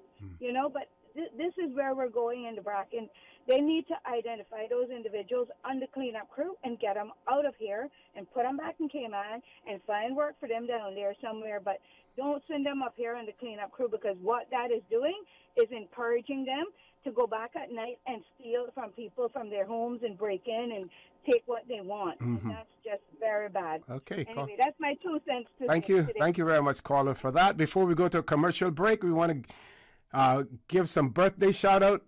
Greetings to Mr. Orett Lawrence, and a happy birthday coming from his parents. We're told that Mr. Lawrence works with CBC, Customs and Border Control. So happy birthday to Mr. Lawrence. Paul, let's take that commercial break, folks. Please stay tuned. For the record, we'll be back shortly. Heart disease, cancer, diabetes, and respiratory illnesses are among the top causes of death in Cayman every year. From June 3rd until July 31st, the Ministry of Health and Wellness will conduct the STEPS 2023 National Health Survey to better understand the prevalence of non-communicable diseases within our nation. Log on to www.gov.ky/steps to learn more. At Doctors Hospital, we know life happens, and usually when you least expect it. So when unexpected medical issues arise, you need quality care close to home. Located in the heart of Georgetown, our accomplished team of physicians and medical staff treat minor urgent conditions such as migraines, chest and abdominal pain, shortness of breath, burns, broken bones, open wounds, and more. 24 hours, 7 days a week with no appointment necessary. Peace of mind is important when life happens. At Doctors Hospital, we're always here just for you. Need to speak to someone? Call 949-6066. If custom closets or new kitchen cabinets are on your wish list, now is the time to strike them off the list. Brand Source Home Gallery is offering 20% off on kitchen cabinets and custom closets. Now until Saturday, June 10th. Go in now before the sale event ends on June 10th and you'll have until August 31st to save 20% on the purchase of your dream custom closets or kitchen cabinets. Brand Source Home Gallery's 20% off kitchen cabinets and custom closet sale, ending June 10th. Sign up, get a voucher, and purchase before August 31st. Visit Brand Source Home Gallery on Dorsey Drive or call 623-5000 for details. At Kirk's Home Center, we can make your life much better. We got it all together. We got a great deal in store for you. From cookware to stereos, from power tools to plumbing supplies. Yeah, we got the best goods with the best price and a service to make you smile. At Kirk's Home Center, we got a great deal in store for you. 105.3 Breeze FM live.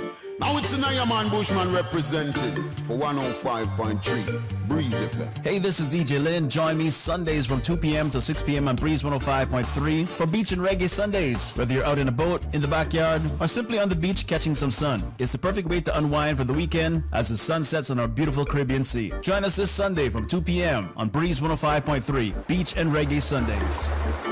Brought to you by Cayman Airways. Call them on 949-2311 to book your non-stop flights to Los Angeles and Panama. And Healthcare Pharmacy, located in Governor Square and Grand Harbor. Open Sundays from 10 a.m. to 6 p.m. For the record with Orett Connor. Initiating system For information that matter. For the record with Orett Connor. Continues right now on Radio Cayman.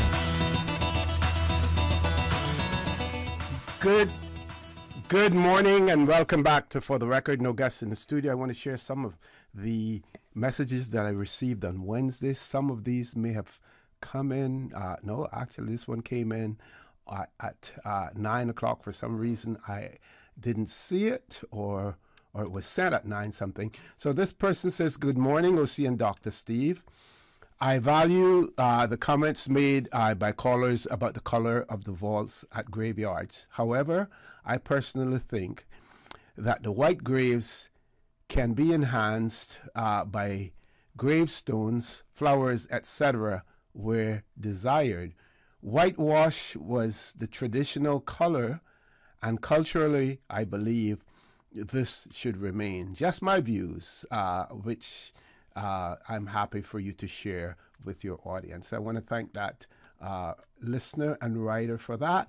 And another one wrote and said that they didn't hear the beginning of the full talk about the graves and what was the press release. He says this should interest you that recently in West Bay, when a family plot was got dug up, the cause of the digging up was because those making their vaults in the wrong place and not being sure where their family had theirs.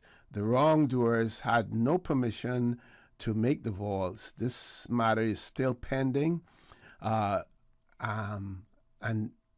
needs to be resolved. It's a big saga, and government is still dragging their feet on this as well. And of course, I'm not sure what happened in this particular case, but if there are no markers, then that is possible. Or if there were just markers in the ground rather than a vault, then that makes it difficult as well. We've seen situations right here in Georgetown at Dixie as well, maybe not recently, but years gone by when digging a grave and other remains were accidentally dug up as well. So, yes. Okay, so here is where we're going to go. Give you some positive news about the Cayman Islands. Of course, there's so many positive things about the Cayman Islands, but I haven't seen any press release in relation to this one. I would imagine that it is pretty recent as well. And this is coming from a Bermuda newspaper, the Royal Gazette. It is written by David Fox, who is the business editor at the Royal Gazette. It was updated on the 9th of June, which happens to be today. And it says, and folks, this is good news, but we're hearing it from somewhere else. And my big question mark is, has this press release been issued before and I missed it? Or have we failed to do that, to get it out yet? And I'm going to start it. We do have a caller, so I'm going to just start it, introduce you to it, and then after headline news, we'll come back to it. But basically what the first paragraph reads, the caption under the cover photo says, Moody's said the Cayman Islands government generates revenue of 18 to 20% of GDP. And it goes on to say, although the COVID-19 pandemic cost the Cayman Islands government 2 years of fiscal deficits, 2.1% and 2.4% of gross domestic product in 2020 and 2021, respectively, fiscal balance return to surplus in 2022, exceeding its original budget expectations for the year. This was one of the highlighted notes by Moody's Investors Service in affirming the Cayman government's triple AA3, that's I think it's called AAA issuer rating.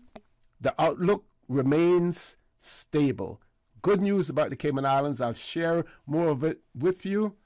But again, I feel badly when I have to go and find it on some other news website rather than coming from our Cayman Islands news service here, locally or otherwise. Let's grab the caller. Caller, good morning. Welcome to For the Record. Good morning, Ossie. How are you this morning? Good morning, my friend. How are you? I'm good, thank you. I just thought I might express a little bit of a view on something that you and Dr. Steve spoke about on Wednesday. Okay. Now, this has to do with the whole conflict of interest issue. And before I express my view, I just want to acknowledge just how difficult sometimes it is for a public official to declare whether they, or rather to decide whether they should declare interest or not, because sometimes you don't want to reveal your own private business, or private affairs, and then sometimes as well there are other pressures. And you, having been chief officer, I'm quite sure many times you had to make that decision yourself. Sure.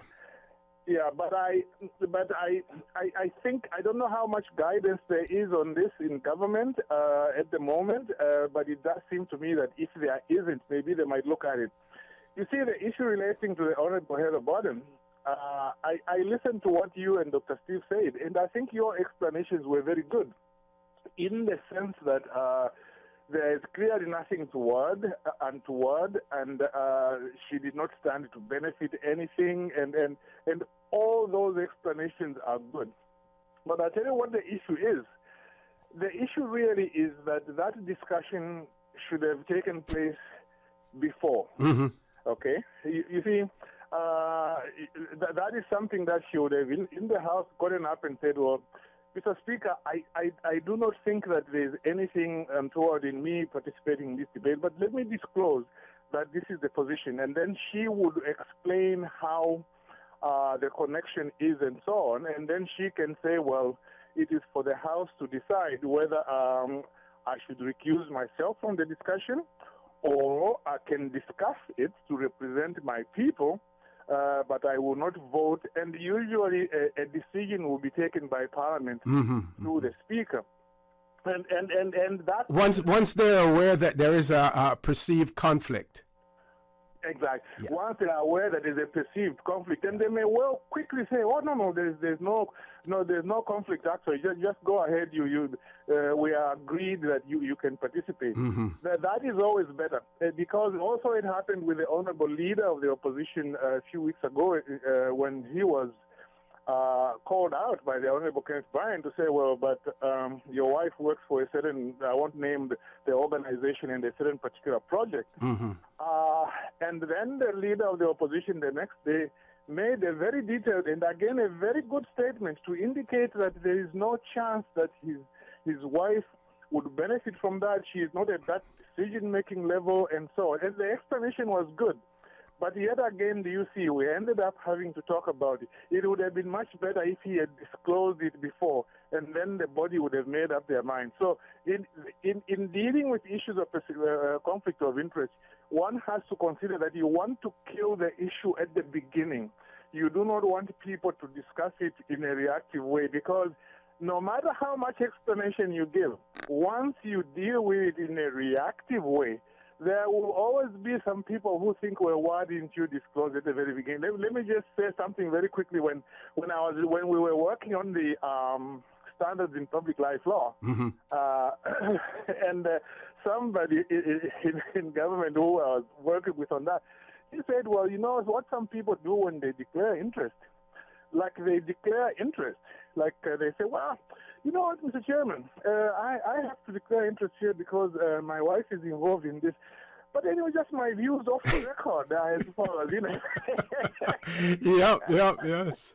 So because they told me that, that's why if you go today to the standards in public life law, the way I wrote it, without reading it, it actually says that once you declare interest, you must not in any way express a view. You must leave the room, and then so on and so on. I saw that when I was researching it a few days ago as well. Caller, I'm going to ask you to if you don't mind, we're going to go to our headline news and come back, because I was having a discussion with a former member of Parliament a few days ago, and this morning we were on the phone, we spoke, and he sent me something because he had been doing some research as well, and the 24th edition, which he had of Erskine May, on page 80 of that, which talks about declaration of interest. And he also referred me to our own standing orders, section 83 of our own standing orders as well. So I'm going to ask you to hold on there for a second, because I want to discuss this a little more. I actually planned on discussing it this morning, but Dr. Steve McFeel, I contacted him late this morning. I didn't contact him last night, and as a result, I was here by myself. So normally when he's here, while he has the mic, I can fiddle with the computer and find the documents that I want to find and bring them up on the screen. But when I'm by myself, it's a little bit more difficult. So I'm going to ask you to hold on there, if you don't mind, for a few minutes while we go to our headline news, and we're going to come back and discuss this a little bit more. Folks, please stay tuned for the record. We'll be back shortly.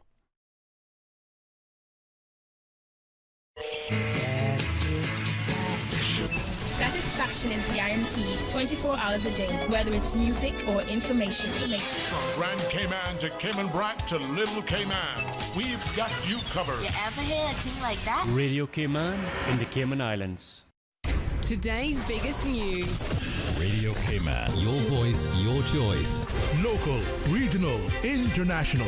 This is Headlines from Radio Cayman's newsroom. Today's biggest news. The headline news is brought to you by Health Services Authority. Police say just before 10 p.m. on Wednesday, officers were sent to a report of a robbery at a liquor store on Bordentown Road. 2 men bust into the store, went armed with a machete, and demanded cash from the register before taking off on foot. Former U.S. President Donald Trump has been charged over his handling of classified documents after he left the White House. 76-year-old Trump faces 7 charges, including mishandling classified documents and obstructing efforts to investigate. Both are federal crimes which can carry a prison sentence on conviction. Mr. Trump is campaigning to make a return to the White House in 2024. And major U.S. East Coast cities are experiencing some relief today from smoke caused by Canadian wildfires as the haze travels south. In New York and Washington, D.C., air quality levels improved from hazardous levels for the first time in 2 days. But unhealthy air quality is forecast to hit several southern metropolitan cities, including St. Louis, Missouri, and Louisville, Kentucky.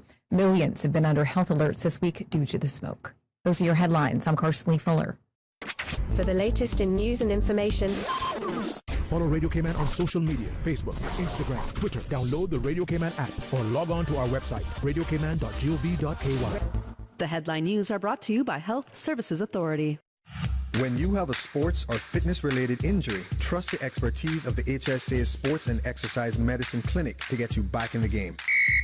Our internationally trained and certified physicians specialize in sports traumatology, sports medicine, pain management, and orthopedic surgery. For treatment of common injuries such as tendonitis, arthritis, tennis elbow, rotator cuff, or knee tears, schedule a consultation with the Sports and Exercise Medicine Clinic at Smith Road Medical Center by calling 949-8600 or visit hsa.ky for more information.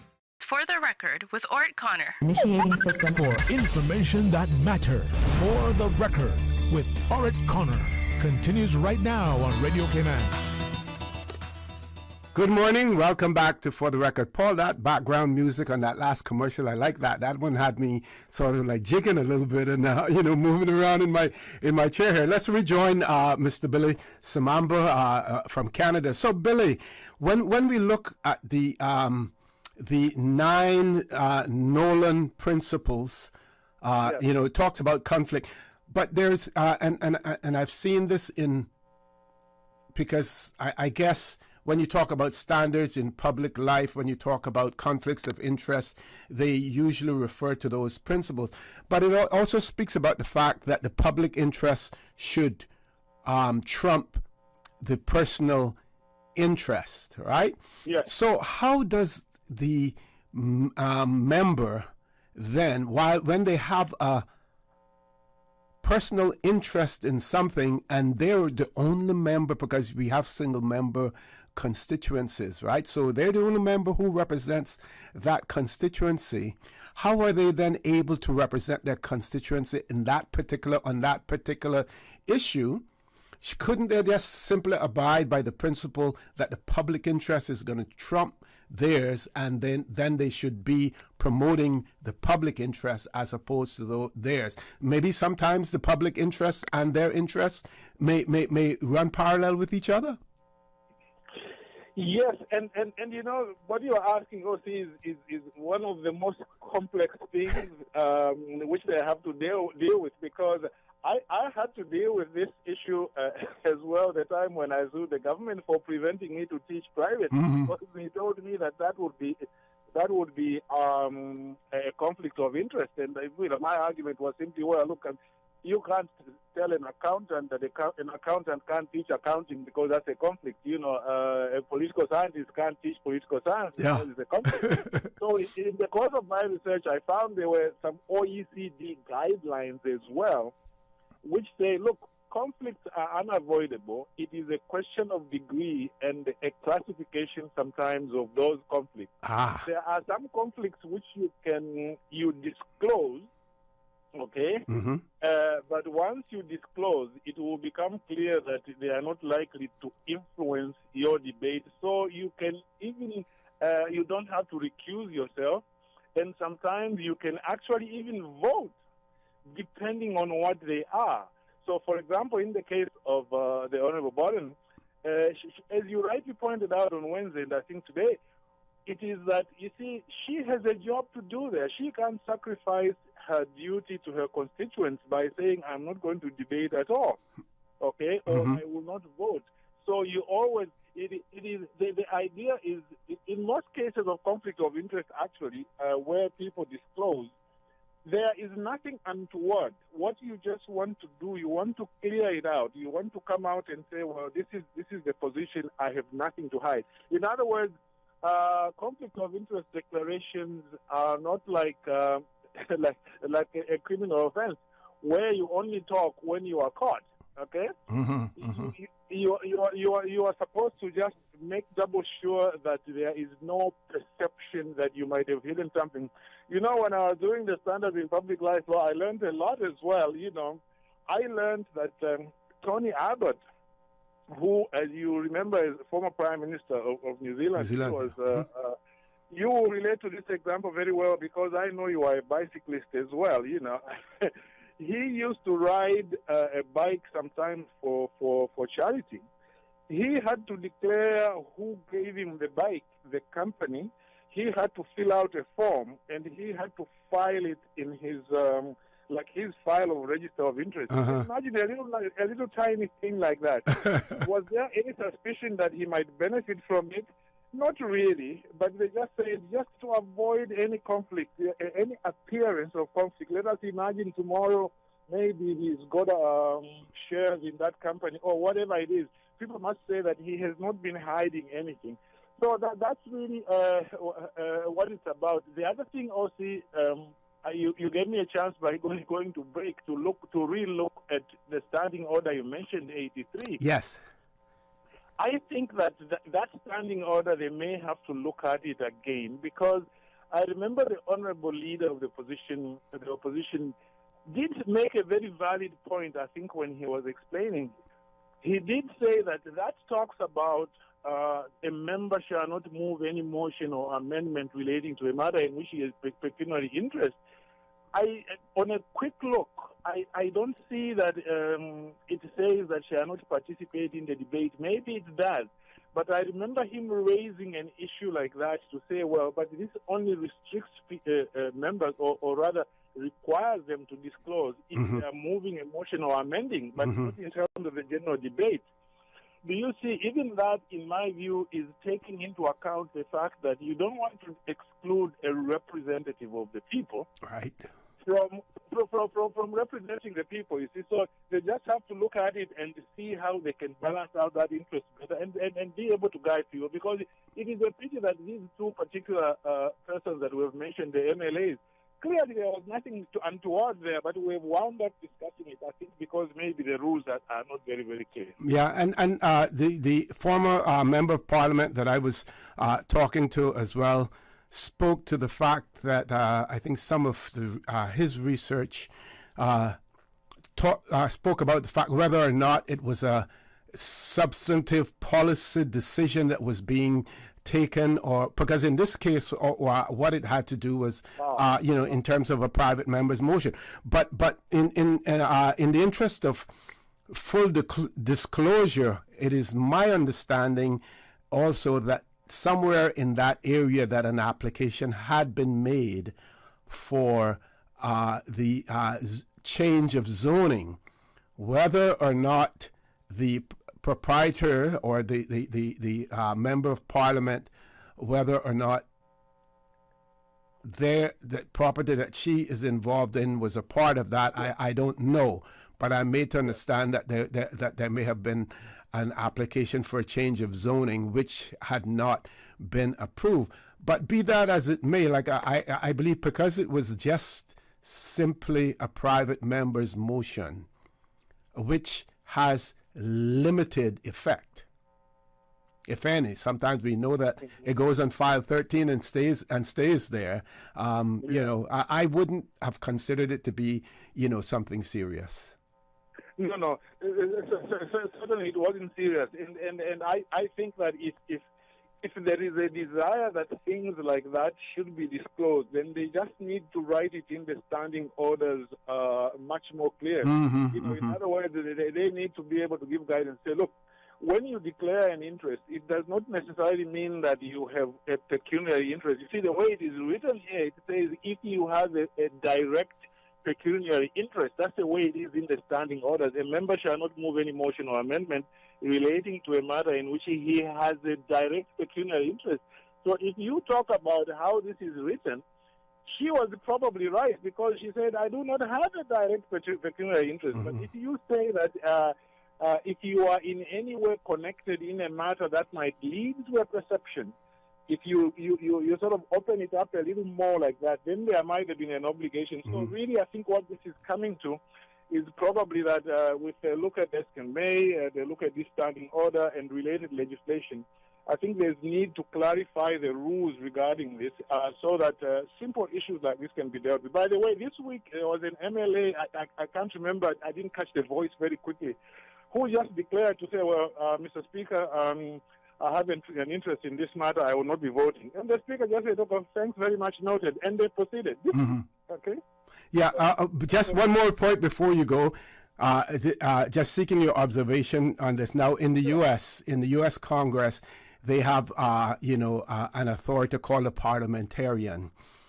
We know in our parliament here that we're lacking the legal advice. It usually has to come from the Attorney General, who is a part of Parliament to a certain extent.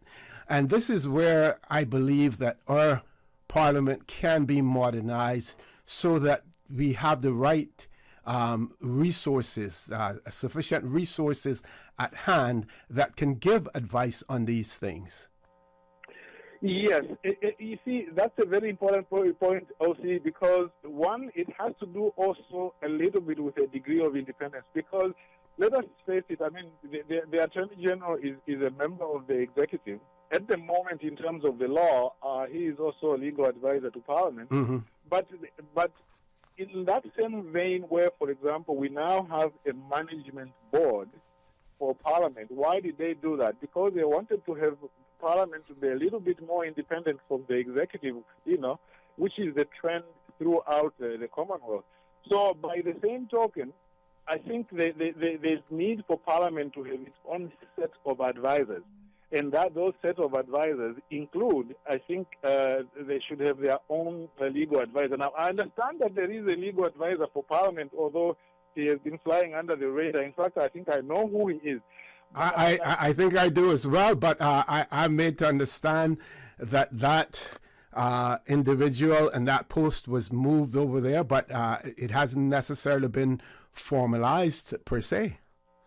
Well, yeah, because I haven't seen any announcement of it. Yeah, because I just heard it through my usual sources. So, but I think you're right, OC. Parliament needs to have its own advisor in that respect because of the independence which already government is pursuing by, having established the board. But also in terms of specialization. Again, the Attorney General advises on so many things, okay? What you need is a legal advisor for Parliament who is really specialized, who have Eskin May on their fingertips, and all the other details relating to that. So for that reason as well, I think that is something that should be developed and ensure that they build a little office there to be able to do that. Yeah. Billy? Go ahead. Well, thanks very much, OC.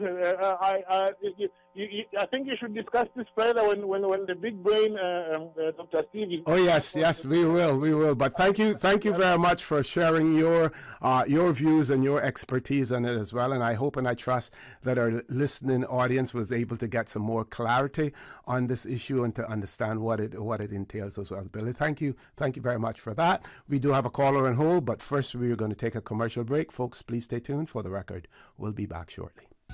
At Doctors Hospital, we know life happens, and usually when you least expect it. So when unexpected medical issues arise, you need quality care close to home. Located in the heart of Georgetown, our accomplished team of physicians and medical staff treat minor urgent conditions such as migraines, chest and abdominal pain, shortness of breath, burns, broken bones, open wounds, and more. 24 hours, 7 days a week with no appointment necessary. Peace of mind is important when life happens. At Doctors Hospital, we're always here just for you. Need to speak to someone? Call 949-6066.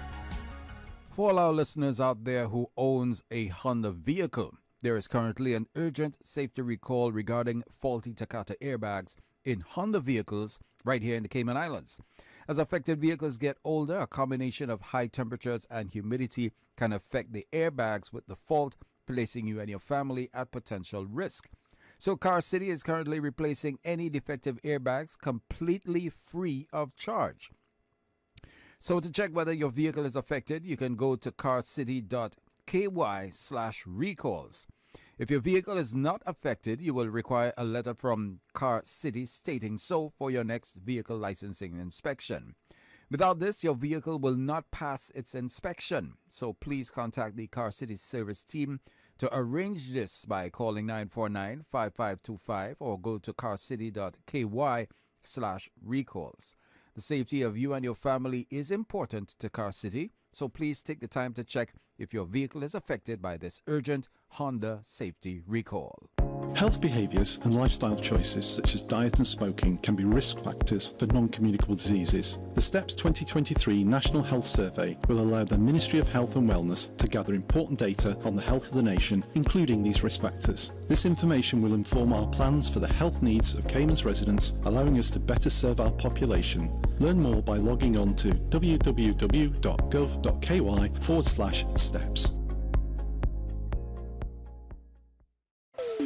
If custom closets or new kitchen cabinets are on your wish list, now is the time to strike them off the list. Brand Source Home Gallery is offering 20% off on kitchen cabinets and custom closets, now until Saturday, June 10th. Go in now before the sale event ends on June 10th, and you'll have until August 31st to save 20% on the purchase of your dream custom closets or kitchen cabinets. Brand Source Home Gallery's 20% off kitchen cabinets and custom closet sale, ending June 10th. Sign up, get a voucher, and purchase before August 31st. Visit Brand Source Home Gallery on Dorsey Drive or call 623-5000 for details.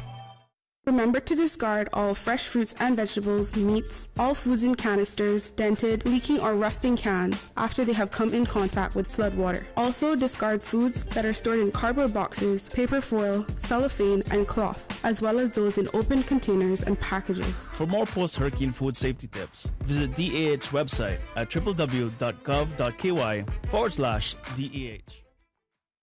For the record, with Orett Connor. Initiating system for information that matter. For the record, with Orett Connor.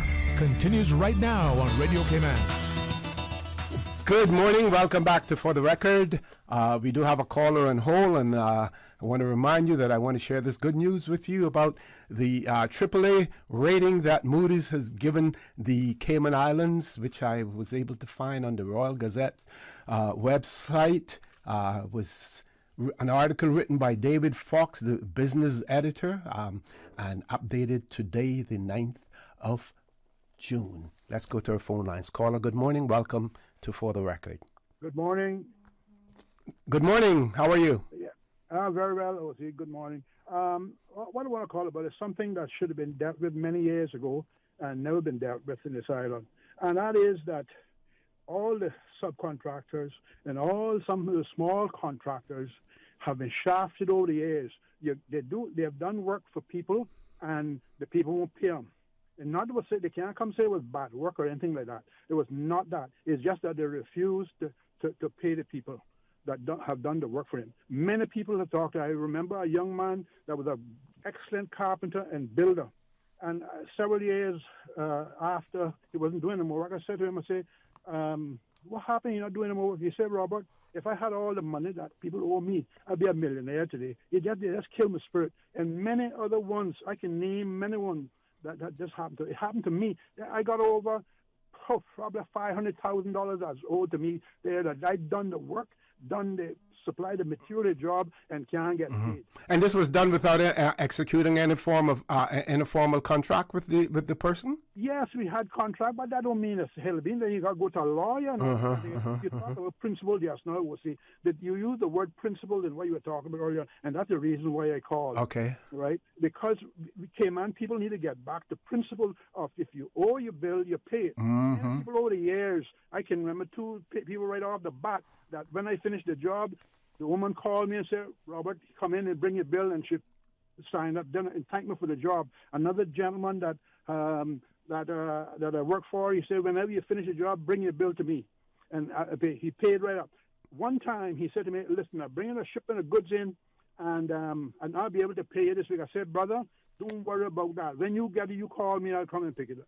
Yeah. You know something? Within 4 or 5 days, one night around about 7 o'clock, I lay down with baby with children, we reading our Bible with them, and I heard a knock on the door. I got up, and that was my good brother. He said, well, Robert, here you check. I said, brother, you didn't have to do it, just call me.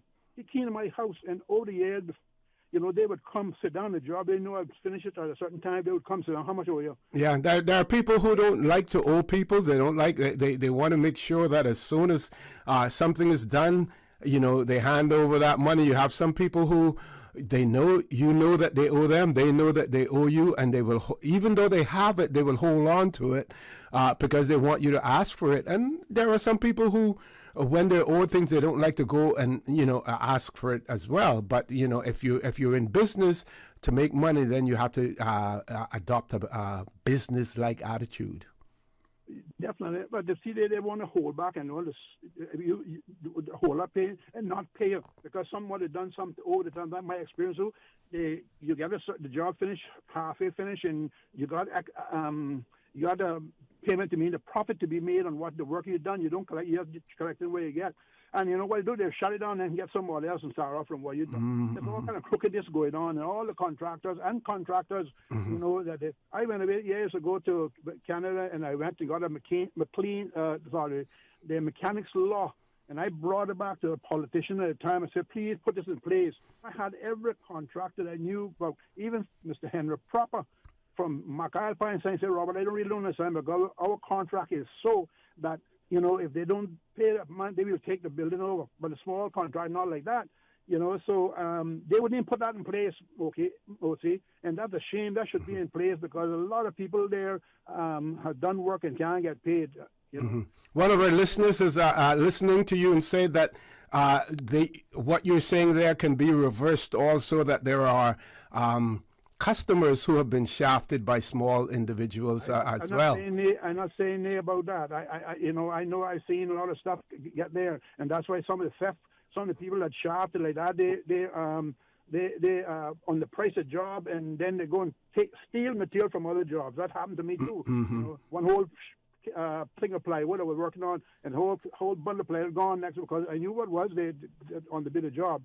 But that's really, you got the planning department with the electrical department or plumbing. They would oversee what was going on and have that the work is done according to standard, you know. But in more cases that people underpay people, you know. The last payment they don't want to do. Like for instance, I don't want to really call the name of the company because it wasn't their fault. Right, but the subcontractor, the contractor, they got this subcontractor certain work to me, and I have $75,000 that they wouldn't get paid. I got a check that sitting in my file cabinet at home right now that the man gave me that wasn't honored in the Cayman National Bank. You know, when I didn't notice at the time the date wasn't changed, that it couldn't be used cash that same year. You would wait till the next year. You know, when I had no money in the account. Yeah. And then turn around, what happened? Government now go and give him a certificate of one because you were working some charter work. And about 4 or 5 people I wrote the immigration board outlined this man, even cooked people out of the States, you know, not paying for sheep piling that a man did. You know, they asked if I knew the man. I said, yeah, I know who he was, and told him, gave him the address and whatnot, you know. So it's a lot of crookedness going on. I personally experienced, and a lot of others that experience, good builders I know, they never shafted anybody. I can tell you, guarantee that. Sure. You know, okay. The ones that shaft is when they try on the job and cook them, and that's where the shaft the job. So you gotta get a good somebody to do the job properly. But yeah, because you heard stories about small contractors taking people's money and not completing the job. Of course, I've heard that, and that's their fault because they should not take the lowest price. Get the reputable person that we don't pick from. It may not necessarily be the lowest price. It may not necessarily be that case. It may just be the reputation of the individual. The contractors I know, you see. I never heard one of the good contractors that had any problems like that. Okay, caller. Thank you very much for that. We're going to try to grab another caller before we go to a commercial break. Have a great weekend. More people will call in too that have been shafted. Certainly, I'm sure they will. Yep. Let's grab the next caller. Caller, good morning. Welcome to For the Record. Good morning, caller. Good morning. Good morning, sir. How are you? Okay, Mr. Orett Connor. And you? I'm fine, thanks. Okay.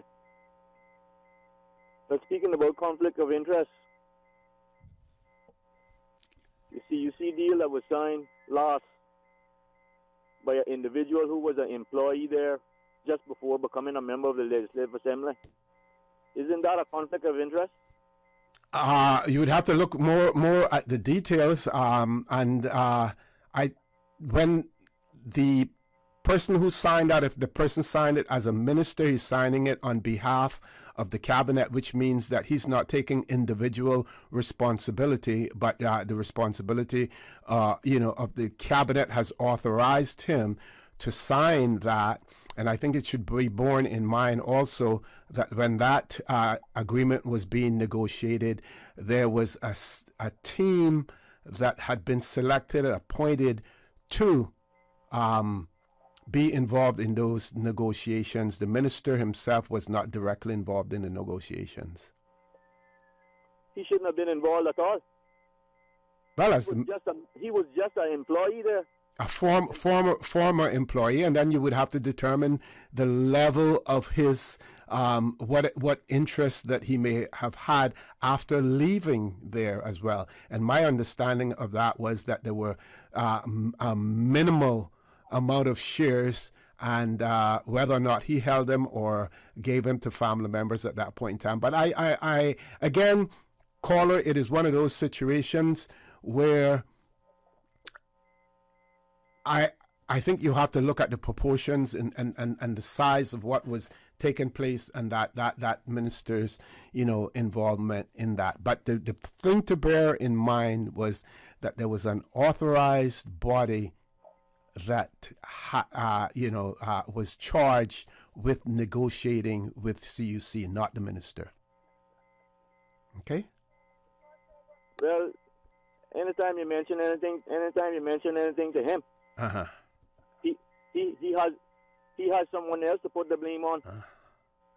That's what I noticed about him. But when it comes to conflict of interest, I could be blind and deaf. I would know that would be a conflict of interest, Mr. Orett Connor, for that man to have any part of any negotiations concerning a new contract with CUC. So what would have just the mere fact that he was a previous employer of that company? You believe that conflicted him?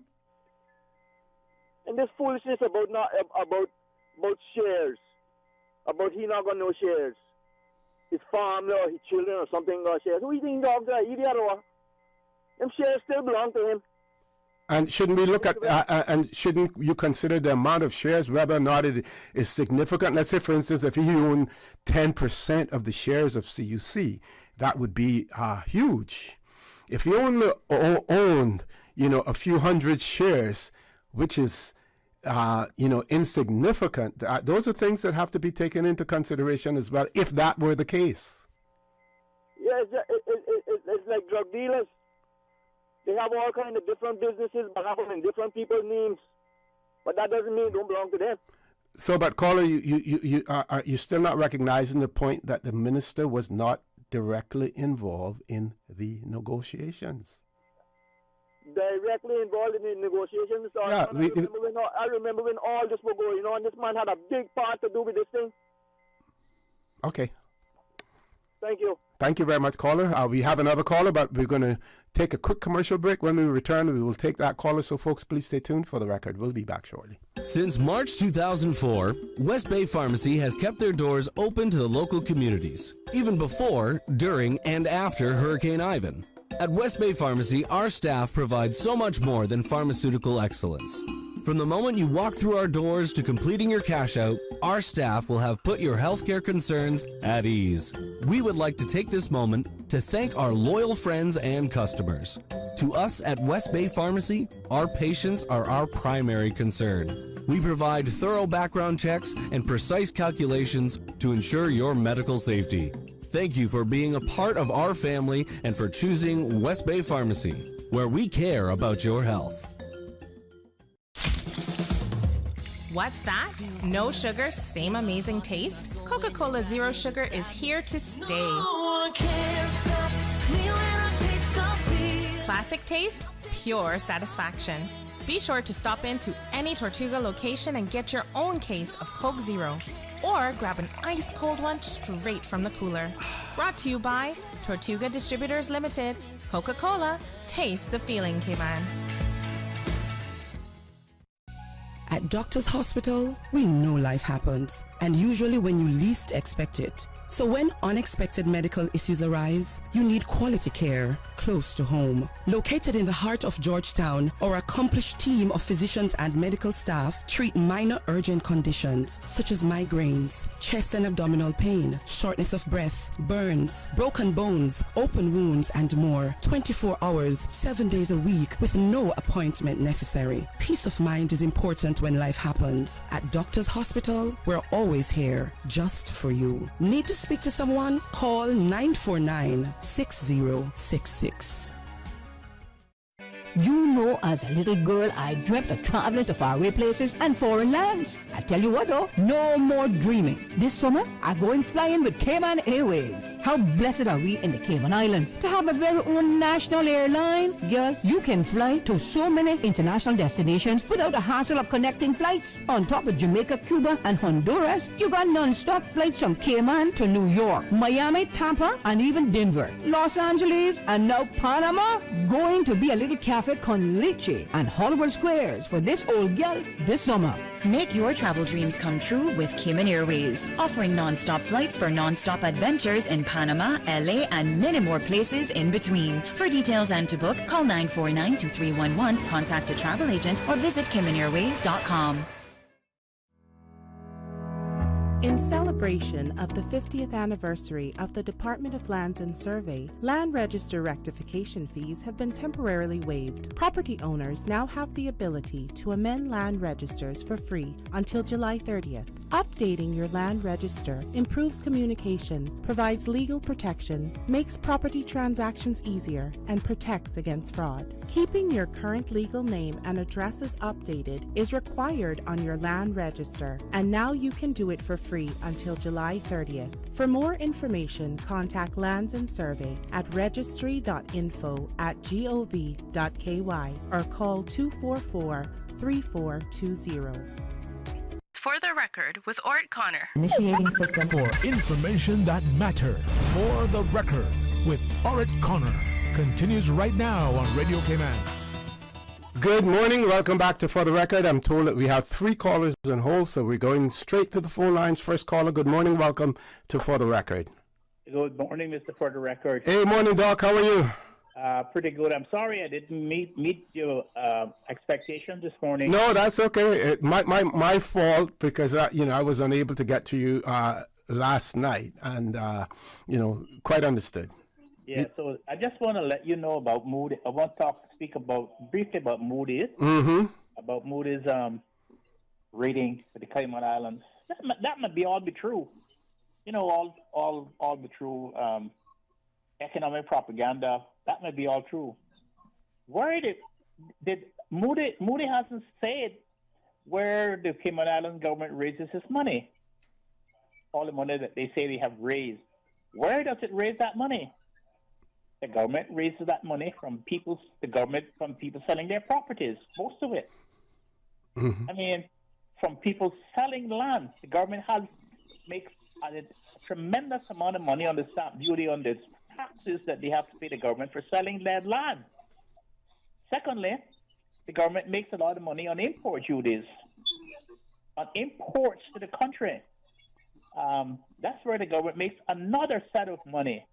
And then the other set of money is from services that the government provides to assist and to facilitate the offshore businesses. Mm-hmm.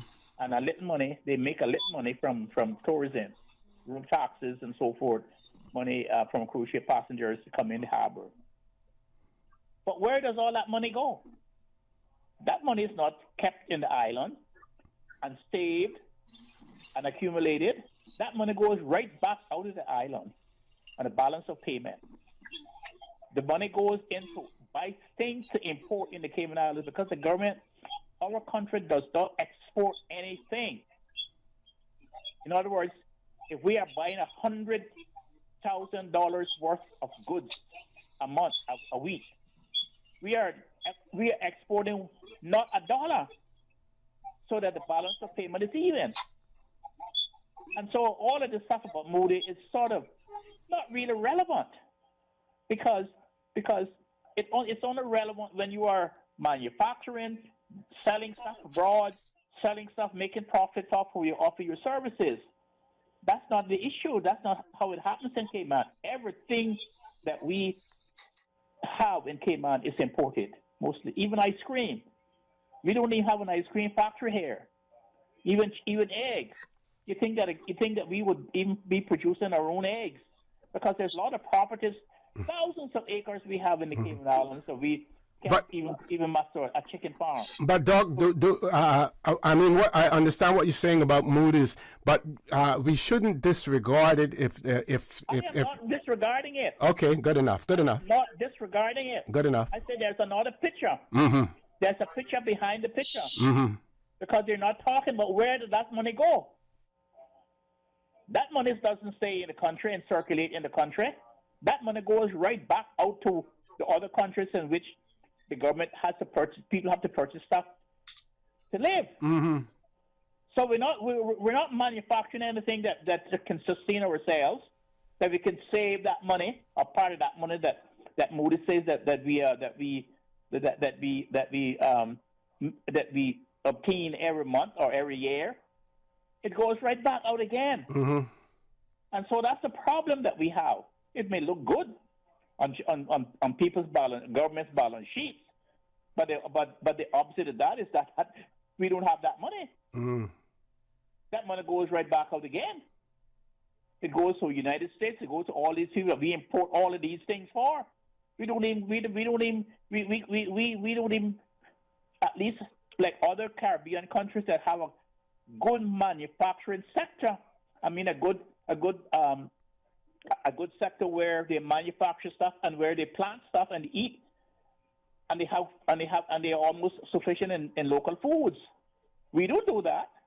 We discourage that sort of thing. What we should be doing is we should be putting money into agriculture and farming and so forth, so that at least if something happened, we could be self-sufficient. But we don't do that.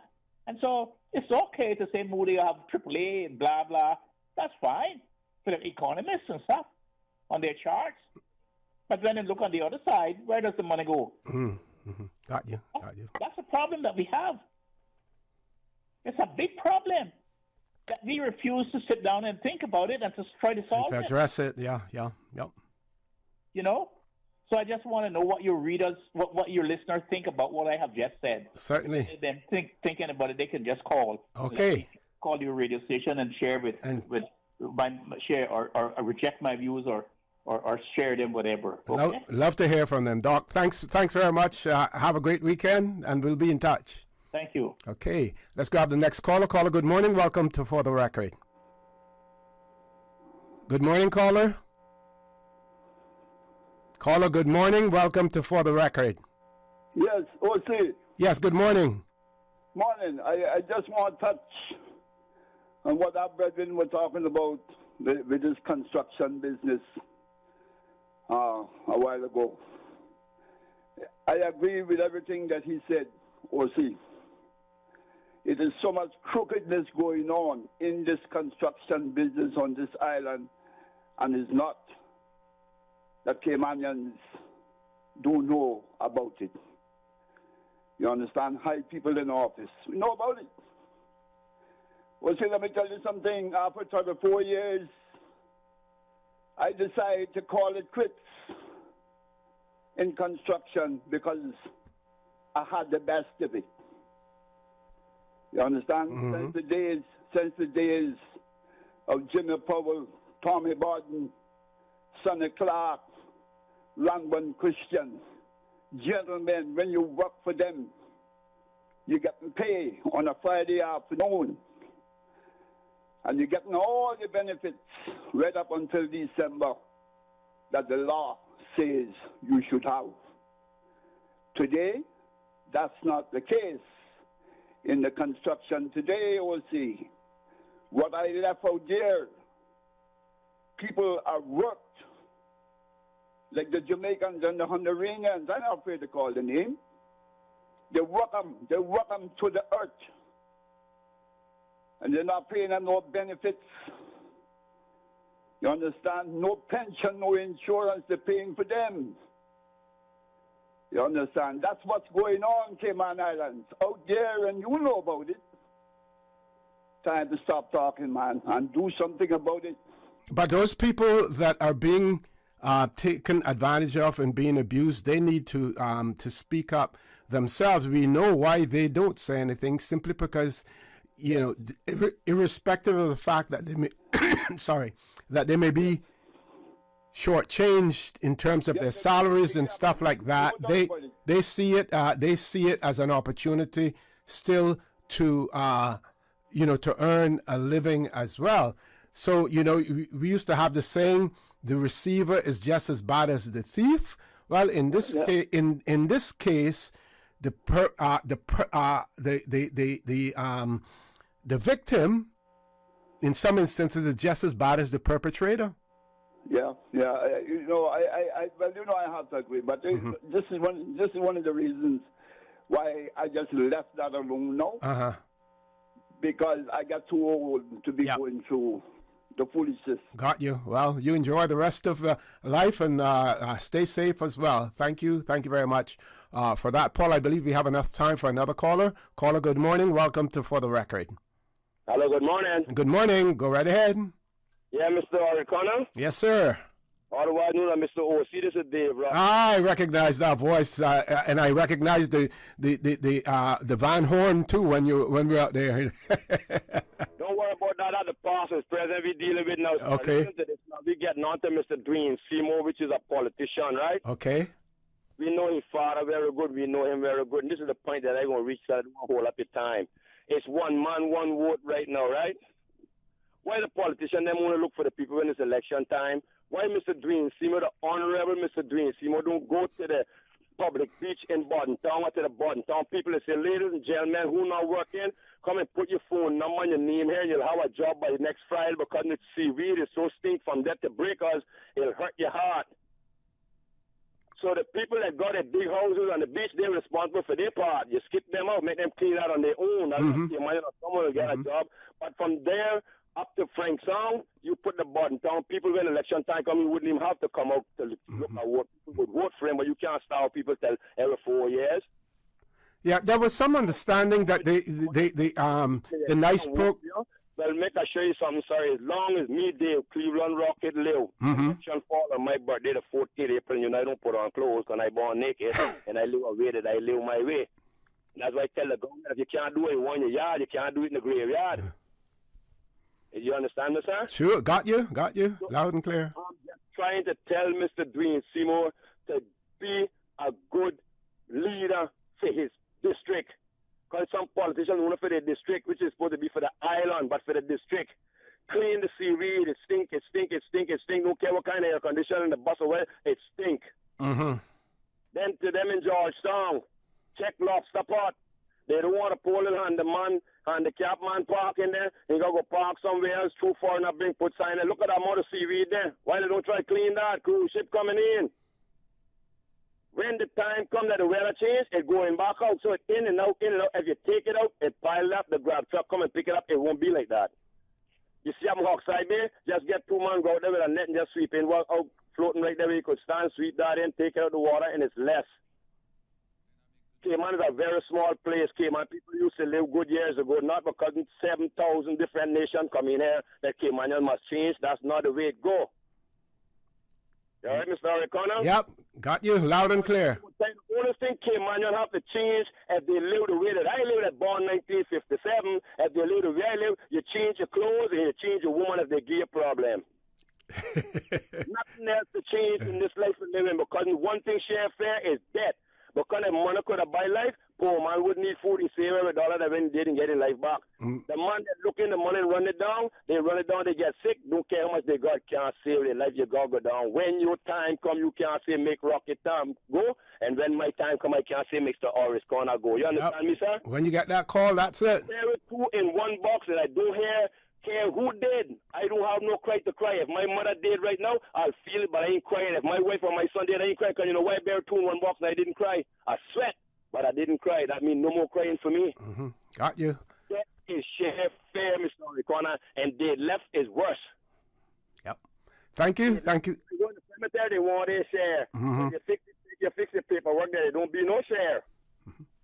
Caller, thank you very much for that. We have to go to a commercial break, but thanks for calling in, sharing your viewpoint as well. Paul, how many callers do we have on hold? We have 2 callers. We're going to make those the last 2 callers because I want to finish this article, this Moody's article as well. Folks, please stay tuned for the record. We'll be back shortly. West Bay Pharmacy. Personalized medicine. Customized care to meet your specific needs. Your body is unique to you. Your medicine should be too. Whether you're seeking individual specific medication, correct size dosages, or simply better tasting medicine, ask your pharmacist or healthcare provider about how compounding at West Bay Pharmacy can increase your treatment options, not only for your family, but for your pets too. West Bay Pharmacy, open Monday through Saturday, 9 a.m. to 8 p.m., Sundays and most holidays from 11 a.m. to 6 p.m. Are you ready for an incredible opportunity? Switch to Digicel this June to win a round-trip flight for 2. Yes, that's right. By switching to Digicel, buying a Prime bundle, or simply paying your bill, you could be jetting off to any of the breathtaking Cayman Airways destinations. Imagine exploring stunning beaches, vibrant cultures, and making unforgettable memories. Visit a Digicel store near you to make the switch today. Seize this amazing opportunity. Digicel, better together. Did you know that you can send money transfers to financial institutions anywhere in Jamaica with JN Money? You mean I can send money straight to my account and cut out the middleman? Yes, that's exactly what I mean. You send your own money to your own account, giving you peace of mind that the money is in your account. JN Money Transfers to Financial Institution is another convenient service offered by JN Money. You can have this done from any JN Money location. Deposit your money straight to your account without the hassle of asking someone to do it for you. JN Money Transfers to Financial Institutions, making life easier.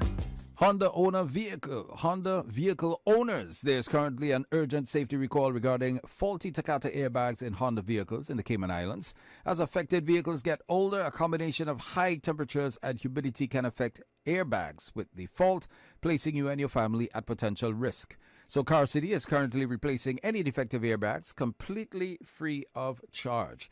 To check whether your vehicle is affected, go to carcity.ky/recalls. If your vehicle is not affected, you will require a letter from Car City stating so for your next vehicle licensing inspection. Without this, your vehicle will not pass its inspection. So please contact the Car City service team to arrange this by calling 949-5525, or you can go to carcity.ky/recalls. The safety of you and your family is important to Car City, so please take the time to check if your vehicle is affected by this urgent Honda safety recall. You know, as a little girl, I dreamt of traveling to faraway places and foreign lands. I tell you what though, no more dreaming. This summer, I'm going flying with Cayman Airways. How blessed are we in the Cayman Islands to have a very own national airline? Girl, you can fly to so many international destinations without the hassle of connecting flights. On top of Jamaica, Cuba, and Honduras, you got non-stop flights from Cayman to New York, Miami, Tampa, and even Denver, Los Angeles, and now Panama. Going to be a little cafe con leche and Hollywood Squares for this old gal this summer. Make your travel dreams come true with Cayman Airways, offering non-stop flights for non-stop adventures in Panama, LA, and many more places in between. For details and to book, call 949-2311, contact a travel agent, or visit CaymanAirways.com. The Ministry of Sustainability and Climate Resiliency wants your feedback on the draft National Climate Change Policy. Public meetings are scheduled for West Bay, Georgetown, Boddentown, East End, and North Side between the 6th to the 15th of June. To view the full list of meeting dates, times, and venues, visit gov.ky/climate change policy. Join representatives from the Ministry, Department of Environment, Hazard Management, and the National Weather Service to learn about the draft policy and give your feedback. Log on to gov.ky/climate change policy today to learn more. For the record, with Orett Connor. Initiating system. For information that matters. For the record, with Orett Connor. Continues right now on Radio Cayman. Good morning. Welcome back to For the Record. We have the last two callers on hold. Before we go there, though, I just want to share this one because this person actually sent this in from 5 minutes after 8. It says, good morning. They want to know why we have to pay so much for insurance when you are a diabetic person. The person says that they pay over $500 per month. And this $500 is for someone who just got a part-time job after the COVID, and it's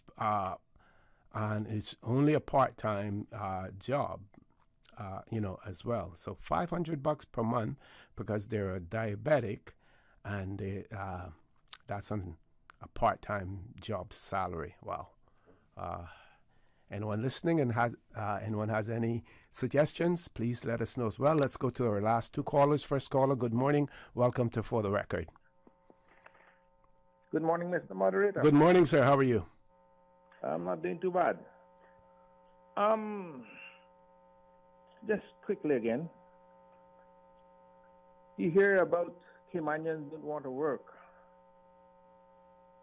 It's very well said, yes. Coming to the point now, you have some super rich companies here that are working people, sometimes even over 70 hours a week with the minimum wage with no overtime. And if those people make any kind of alarm, they're out the door. I said that to say this. Until we get somebody that is interested in the welfare of the Caymanian people and those that are employed in these kind of categories as well, I really don't see any hope for people into this country, because the first thing they're going to put up a smoke screen and say Caymanians don't want to work. Who wants to work 70, 75 hours a week on straight time at a minimum wage? These are the kind of people that eat rice and maybe noodles and all sorts of things to survive. So what's really going on into this country? Who do you go to? You mean we don't have people in this country that can go and find out and investigate this sort of a situation and find out what's happening? My friend, that's it for today. Thank you so much for listening. Thank you. Thank you very much. Have a great weekend. Please stay safe as well. One last caller. Caller, good morning. Welcome to For the Record. Good morning, Oshie, and good morning to everybody out there. Good morning. Good morning. Good to hear your voice. Yeah, well, it's been a long time since I called this station or any other station, but today I'm appreciative of all the people that are calling in, and my friend Steve made some great points today. And I want to mention something that it is concerning to me, is that with all these workers coming in here for construction and other jobs that they come into, everybody's hiring people that they come from Timbuktu, wherever they come from. But when they get here, that like the last caller just mentioned something about how they take these people in to work them to death, and then if they don't have the money, they say we gotta wait, and then the people are starving to death, and they don't want to report anything because they're still better off here than they were at home. So they don't want to interrupt their opportunity to get a chance to make a living. And when the thing that bothers me is, I found out the other day, I was talking to, this was a foreign national, and this was a white person, and they were telling me about the place that they stay. They have a one-bedroom. The complex has all one-bedrooms in that place.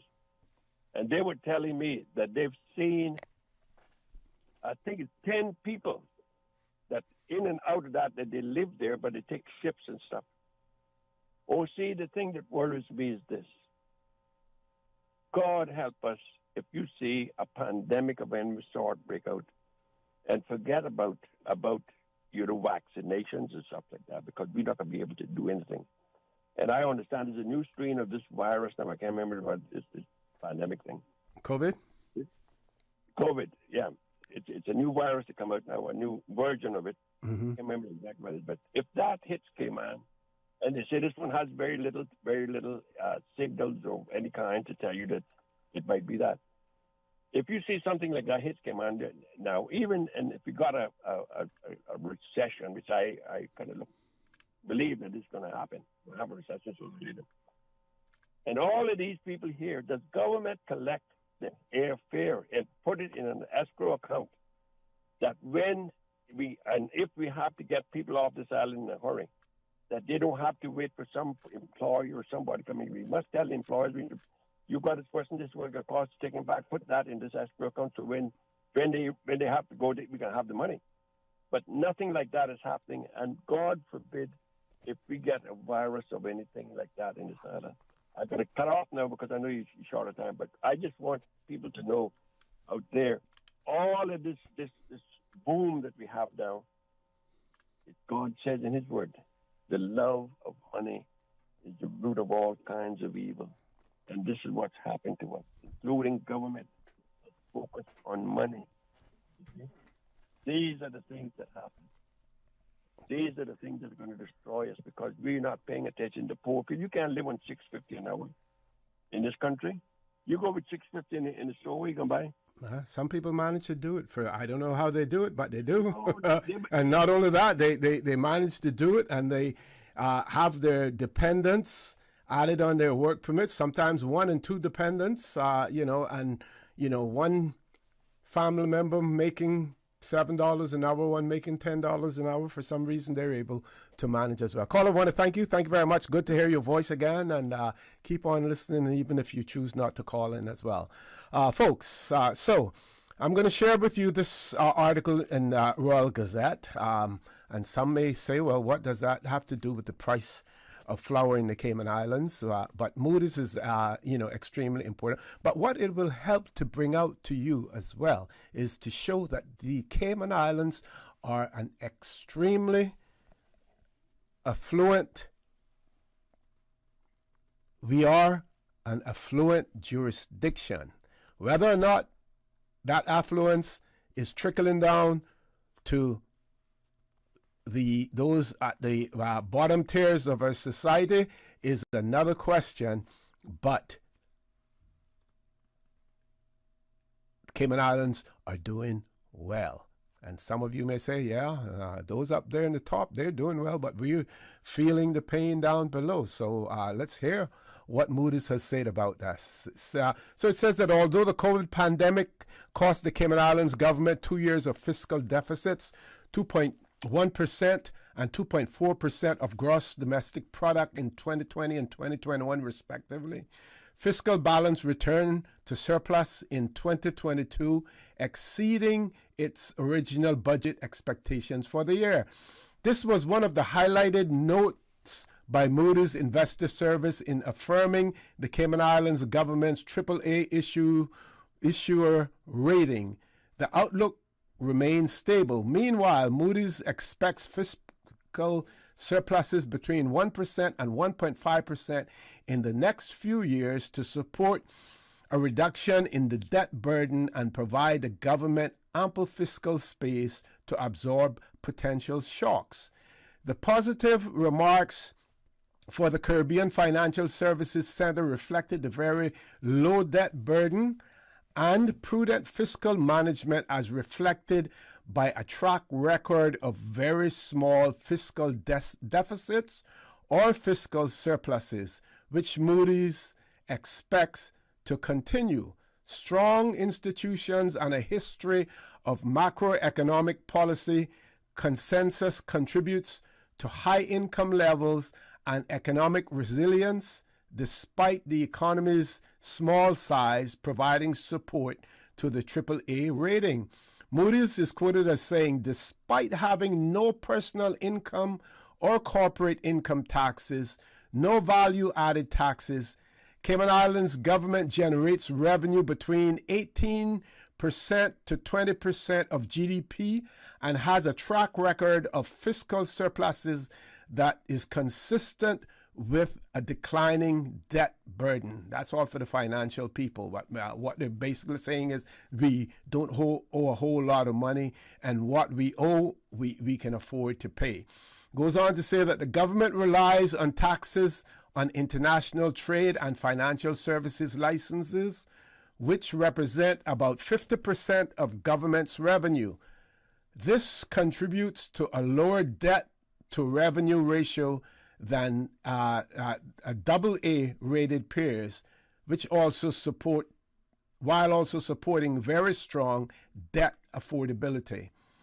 Goes on to say, prior to the coronavirus pandemic, Cayman Islands government consistently ran fiscal surpluses, averaging 2.4% of GDP between 2013 and 2019.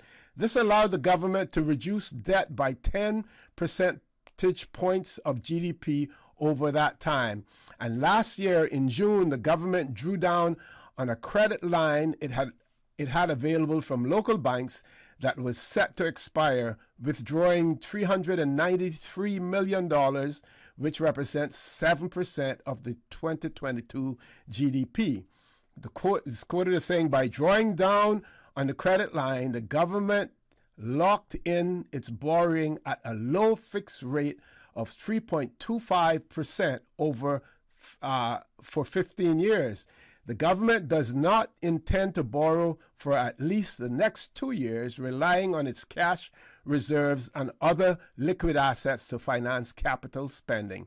As a result, Moody's projects that government debt will steadily decline, moving to 7.2% of GDP by 2024. Moody's is quoted as saying, with normal GDP of $6.8 billion in 2022, Cayman Islands is a fraction of the size of much larger AA-rated peers, which has a median of about $416 billion. However, with per capita income of $87,135 in 2022, the Cayman Islands is significantly wealthier than rated peers.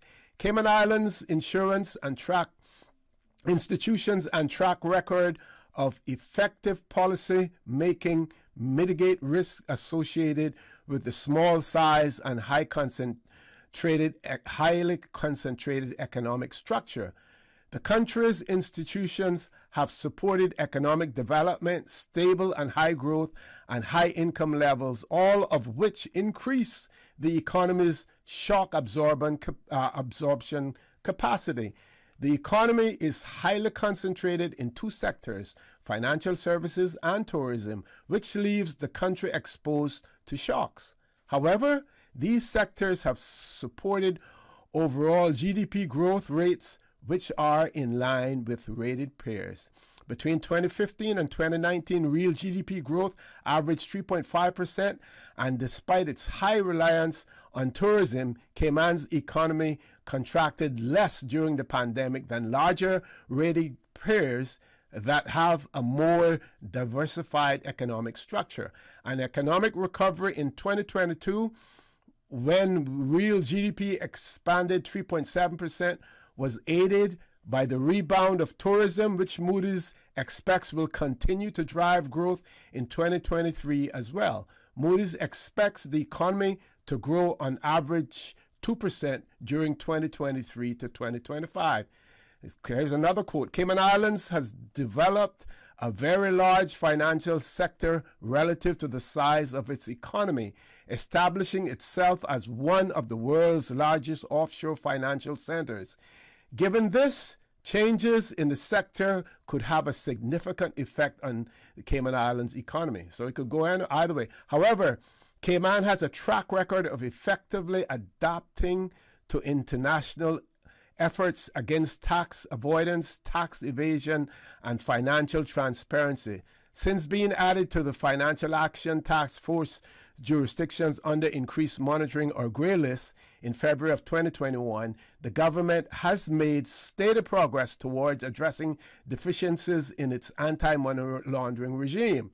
While offshore banking has declined in importance over time, as reflected in the number of banking licenses, total company registrations have grown consistently. Moreover, as Cayman is competitive in a number of areas of financial services, the country continues to see growth in the numbers of mutual funds and more recently expansion in the insurance sector. This has supported economic activity and government revenue collection.